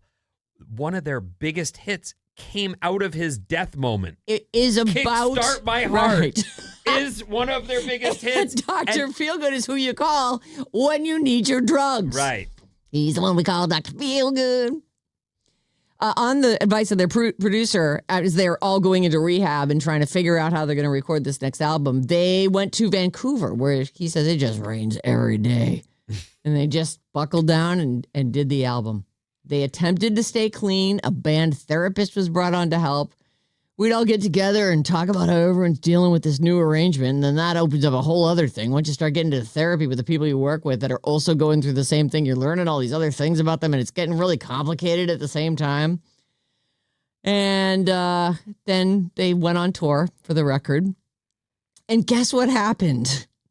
They all fell off the The wagon. minute they got on Right. tour, they say they all went to a local strip club on the first stop and picked right up where they left off with alcohol. Lee said he struggled with sobriety for decades. He says, I think 3 years is the longest I've done. I get so excited that I'm like, oh my God, dude, I've been sober for a year. And then I celebrate. And that's the problem. Oy. Yeah, Anyway. the mileage is all over his face. Oh, yeah. Well, and the choices that he makes. I mean, he's just... I'm going to leave you with this one last thing. ESPN's Pat McAfee has announced his debut country album. It's called The Diary of a Polarizing Figure. This is official. He's talked about this for a while, apparently. I don't watch McAfee's show or listen to it. I think he does like a I don't podcast either, and a but show. he basically has taken over ESPN. Yeah. He is a former Indianapolis Colt, Mm-hmm. and he is a polarizing figure. Like, a lot of people can't stand this guy, and other people are like, no, nuggets of wisdom. You know, I asked Maddie about him because he's someone that I'm surprised by, as he has been moved into the main seat on College Game Day on Saturday mornings, and then they put his podcast or radio show live on the channel as well. And I was asking him about where this guy, he came out of podcasting, right? Right. So he, by the way, started his football career at West Virginia. And so that's how I knew about him early, was that he was doing the podcast while he was a punter in Indianapolis. And this was at least in college, you're saying? No, out of college, just as soon as he got Colts. he was in the Colts for a few years. Like, so this was, we founded Stitcher in like 2008. And I think it was like 2009, 2010. He was already podcasting, so way ahead of everybody else, and built up a following and became like, people just started following him. They didn't really know him from football that much because nobody follows kickers, but he just worked on it and worked on it. Well, they don't have to practice as much either or lift weights. Yeah. We just hang out back here till you need us. I remember how down on kickers that. Yes. That was like the pants that Kevin, was it Gogan? It was Gogan. Not Grogan, it was Gogan. It was Kevin Gogan. Steve Grogan is like the quarterback, and Kevin Gogan was the guy who's come on our show. I loved having and him on. And he brought kicker pants over for you. Well, and they fit me, so. Perfectly. They looked like doll pants. When he brought them in, he's like, I brought you these, and they looked like tiny little. And then you pulled them right on. No, they fit. They're perfect. Perfect.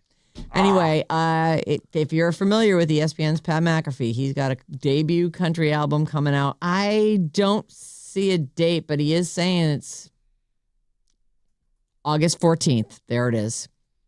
Right around the corner. He's interesting because he seems like a guy who worked really hard and built a big, giant following, and he's getting all of what, he's earned, I guess. But ESPN is all in. And then I read somewhere that he was like part of a live broadcast, but hitting a doobie weed vape pipe in between segments. And I was thinking, dude, you're on live TV and you're getting baked. Like, what happens when you lose track of what you're supposed to be talking about and just drift off? And I guess he doesn't. I've seen him drink all through broadcasts. And you have? Oh yeah, he's just yikes. He's still he's not as old as he's a us. kid. He hasn't ruined everything yet. Yeah, he's like in his 40s, I think. Well, he's not one of us, obviously, because clearly he knows what he can handle. Or he is, and he's still in the management phase. And it hasn't crossed over yet. Okay, ruined everything. All right, what you got coming up? What happens when your medical advice from ChatGPT is wrong? After these.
Alice, 97.3. Sarah and Vinnie, Alice's morning show. If you need a little more Sarah and Vinnie, ask and you shall receive. The Saturday morning special. It's here for you, the best of the week, our best of the week. Every Saturday morning, 6 to 10 a.m. What's up, everyone? This Alice Report is brought to you by Bob's Movie Club. One of the more important segments we do here on Sarah and Vinnie is Bob's Movie. Yeah, the most important. Incredible. Yeah, I agree. Yeah. 6 a.m. next Thursday. Join us for Bob's Movie Club. Your homework, your assignment this time around is Maddie's favorite movie, Raising Arizona. So good. It seems to have been well received by all the party people. Kieran just stopped me in the hallway and was like, I can't believe you picked that. It's one of my favorites. There's so many good lines. Such a good movie. Like, everybody's into it, so that's great. And I was really afraid you were going to pick some dumb one. I remember, is there like a baby kidnapping? Don't say anymore, but Don't we wait yeah, that's and the watch whole it? thing. Oh, okay. Yeah. Oh, okay. Then it is. They're right. desperate to have a child. You have not seen it in a while. But he I told remembers you the that. key thing. So that's great. Check out Raising Arizona and meet us next Thursday at 6 a.m. to talk about Raising Arizona on Bob's Movie Club. Right. And you can go long form with your thoughts. You just send them to sarahandvinny@odyssey.com. Like maybe, hey, attention, Bob. Here's some thoughts I have on this movie. Or here's a nugget I know about this movie. And if you've got your eye on our single and hot to trot executive producer, maybe this is a window into his world. You watch Raising Arizona, and then you've got something to chat with him about someday. Oh. You bring it up. If somebody appreciates this movie, I would. That would be a big bonus for me. Like, yeah, I would show that they have a good sense of humor. Okay. I mean, you still got to be hot looking and smart. No hats. No hats. Don't wear a hat unless Yeah. you're his mom. Then you could. Then Put she your can wear a hat. card away. What was the other? Oh, no, you can't pee. No one can hear you pee. If you've ever gotten on an elevator without saying hi to everyone in the elevator, you're out. you're out. Don't even think about it. Oh, was there something with shoe footwear as well? Well, he likes feet. You better have nice feet. Yeah, no gum. Oh yeah, no gum. Right. Corns don't apply. Right. You had a bunion, you're out. Would you rather they had bad breath or chewed gum? Well, both are out. They're just both out. I forgot his pool is huge. Yeah, no. I mean, when half the women of the world are into you. Gets smaller every time you guys talk about it. Well, we're These are showing you how to things narrow you've it down. said. Yeah, I know. I dig my own grave. it's true. Welcome to the show. All the things you say will be used against you. Over and over and it over. never again. stops. Anything in the world that you've ever admitted on the air will never be yours again. It's everyone's. This story is a quickie, so Right. we won't find ourselves stuck on it for too long. But Sure. OpenAI is facing its first lawsuit over ChatGPT offering near deadly medical advice. Oh, Now, there's a book I recently read, and now I'm so caught up in this Carl book that Right, Dungeon it Crawler feels like Carl. it's been a million years. But one of the lawyer books, I think it's the Lincoln lawyer books, the last one was about an AI girlfriend telling a young boy. So it's a kid yeah. who's tried to have a real life girlfriend, and she wasn't into him or something, and he ends up with this chatbot girlfriend. So this is like a teenager? It's a teenager. Okay. And this teenager starts to really, like, you know how you say ChatGPT will engage you Oh, yeah. and keep Wants to asking be friends. questions and keep trying to keep you on. And tell you how well you're doing. And so this kid, obviously fresh off a breakup, is now all in on his little chatbot girlfriend. Yeah. And the story goes from there. In this case, the chatbot tells him to do some stuff, and he's like, yeah, I'll do that. Oh. And he finds himself in big trouble. Huh. It's a good book. Okay. Anyway, rather than telling the man suffering from an embolism to get help, ChatGPT told him, God did not design your body to endlessly fail. Is this guy super religious, and has he put this kind of thing into? Is this what he wants to hear from ChatGPT? It gave him extremely dangerous medical recommendations that delayed him for weeks from seeking medical care for what turned out to be a life-threatening pulmonary embolism, and the ordeal could easily have resulted in his death. The lawsuit was filed in Superior Court here in California against OpenAI and their chief executive, Sam Altman, claiming negligence in ChatGPT's unauthorized practice of medicine. Now, it feels like to me this is where things get sketchy, and that's what part of the book was about and why I brought that part of that story up. If you're a kid and you've been through a breakup and you are emotionally immature to begin with, and now ChatGPT is the female girlfriend AI is really working you to the perfectly. You're so handsome and strong and brave. You're the best. You deserve better than that. You shouldn't be treated like that by anyone. And now you're like, that's right. I shouldn't be. Your chest is puffing up and you're starting to feel better about yourself. And this thing continues to tell you all the things you want to hear. And so then when it tells you, you know what you should do. You're like, this guy, really knows me. This girl. In this case. Yeah. But in this other case, another situation where you've maybe made friends with this AI to the extent that you're actually listening to it. And can it be held responsible? That's what the court... It's giving you what you've basically been asking for, and you've responded in such a way that it knows you like this. Oh, it likes when I say that. And I'll give you an example. Nobody wants to call 911 and ask for an ambulance. I better be brought to the and nobody even wants to drive to the ER. So if something tells you you're going to be okay, fine. God didn't build you to break down, right? Thank goodness, right? Yes. There are people, myself included, where you might have something that feels off, but you don't even necessarily want to know. Like, let me give that a day. I don't really want to know if that's a real problem or not. Let's just see what happens. Let's give it a minute. Yeah. I don't want to overreact or even go to Google and ask it, what it thinks about this. Can you be held responsible as a computer if it says literally right there on the thing, ChatGPT can make mistakes. You should double check all information. Like, it is just sort of a play toy for us right now. This guy's saying ChatGPT discouraged him from seeking medical care during a life-threatening situation. And so... Discouraged. That's what said, he is saying. No, don't. I would love to see the transcript of that. And I look forward to... I'll follow up on that for you guys, because that's just one of those where it's going to have to go through the court, but it's going to be interesting to see where they come down. I believe that we all ultimately need to take responsibility for the choices we make. You I agree. can get all kinds of advice, but ultimately, you didn't feel right and you thought you'd just sit there. I wonder if this will end up with anytime anything vaguely medical or whatever category you're asking ChatGPT about. I wonder if there'll just be a disclaimer at the end of every single chunk that it does. He's not a doctor.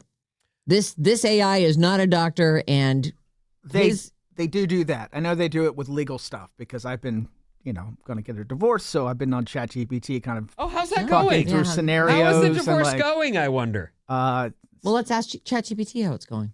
Not great. Molasses so far. But it says after everything, like, go see somebody, go see a legal. Get a real lawyer. I'm not a lawyer. Right. It does. Fun to talk about this with you.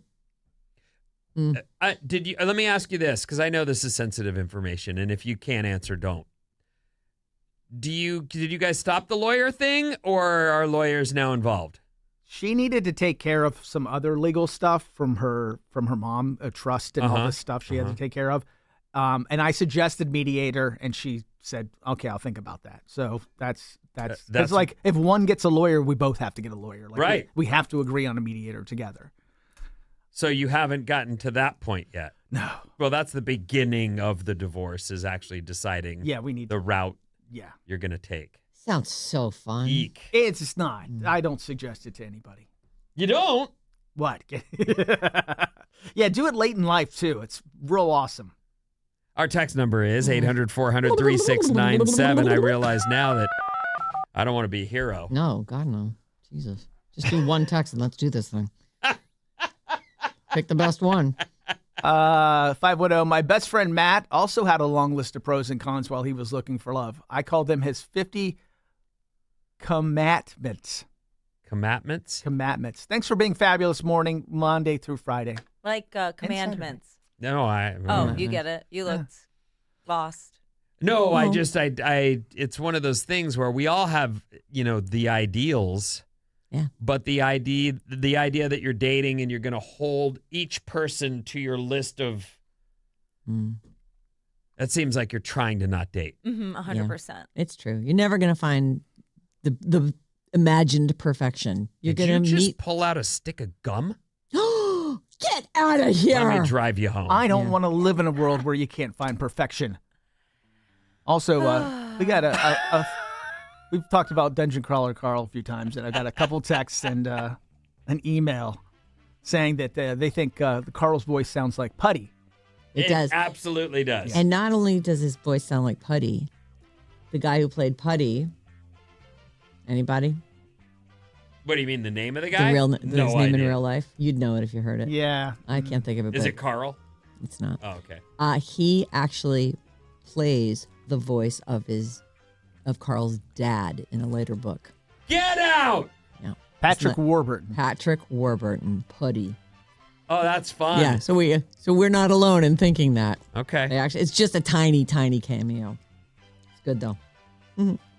Okay, let's see. I'm gonna I'll let Bob pick today. How old is that guy, or when did that happen? And I will warn you, it's a little dark today. Oh. Which one's dark? When did that happen? Let's do it. Oh, okay. I warned you. Well, the other one bores me, so. We don't want to bore Bob. Michael Jordan's father, James, was murdered on U.S. Highway 74 near Bennettsville, South Carolina, when he stopped to take a nap in his Lexus. The guy who did it is serving a life sentence. When did that happen, Bob? Who? Michael Jordan. His dad. Basketball's I great. didn't even know about this. His dad, James Jordan, I guess. Michael Jordan's father, James, murdered on the side of the highway. That seems suspicious. You think? That's not adding up to me. I think there's probably gambling involved somewhere in that story. No. Based on just the one sentence. What year was that? Oh, wait, Yes. I have to tell you. That's your job. That's your job. You goofball. 87. 87. What do you think, Vinny? 93. 93. I'll go 94. It was exactly 93. And Vinny, who already came in with a point from something or other, some net worth or something, is at 3 points to both of you with a big fat zero. What's going on this week? Amy Winehouse dies of alcohol poisoning at the age of 27. Vinny, when did that happen?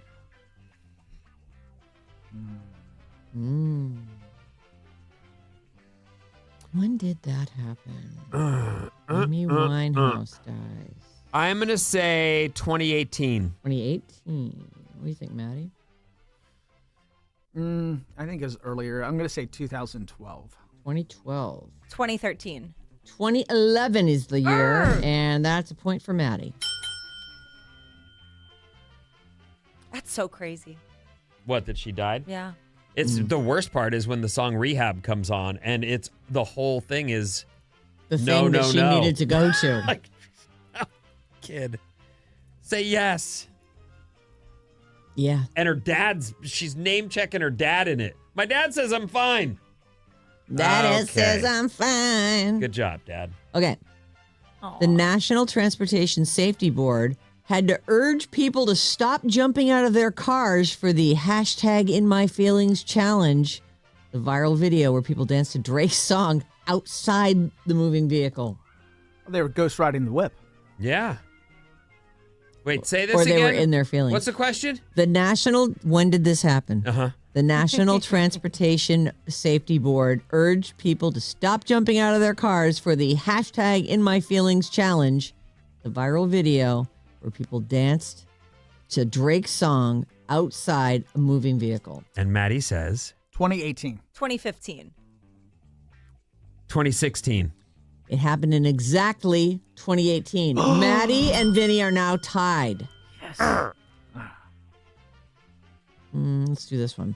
Vanessa Williams became the first Miss America to give up the title. She resigned after it was discovered that she'd posed for lesbian nude photos for Penthouse magazine, and it's actually illegal to own or trade that issue unless the centerfold is removed because it was Tracy Lord's. Are you serious? Isn't that crazy? Well, and part of that is she didn't. She was an underage. I don't think that porn star. That Vanessa Williams posed for Penthouse. I think No. Penthouse bought those photos that she'd taken at another time in her life, and then they printed them.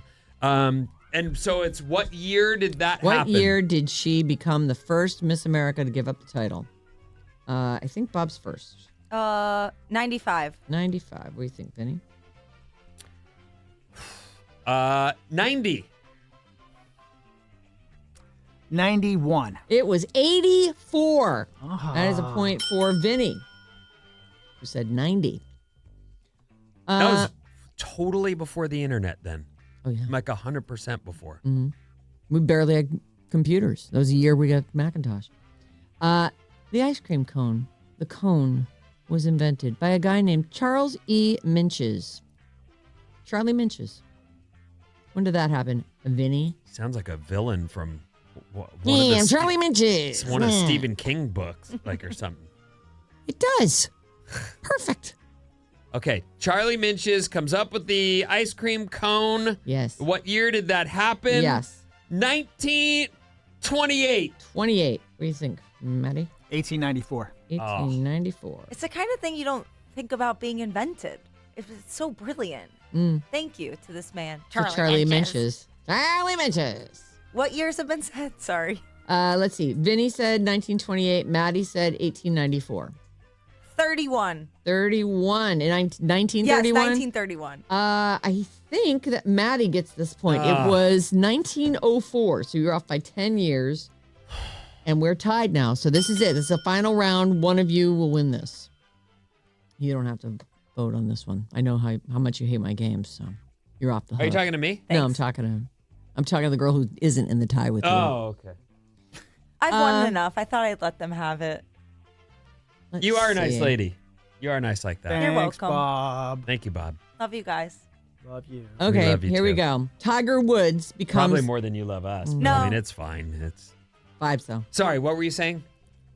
Tiger Woods becomes the youngest player to win the career Grand Slam. He's 24 years old when he pulls that off.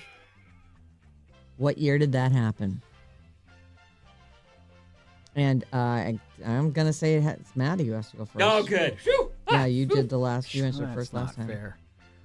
fair. He was 24 years old, and he became the youngest player to win the career Grand Slam. 1997. 97. What do you think, Vin? 95. It was the year 2000. And that is a win for Maddie. Oh, my goodness. What a comeback.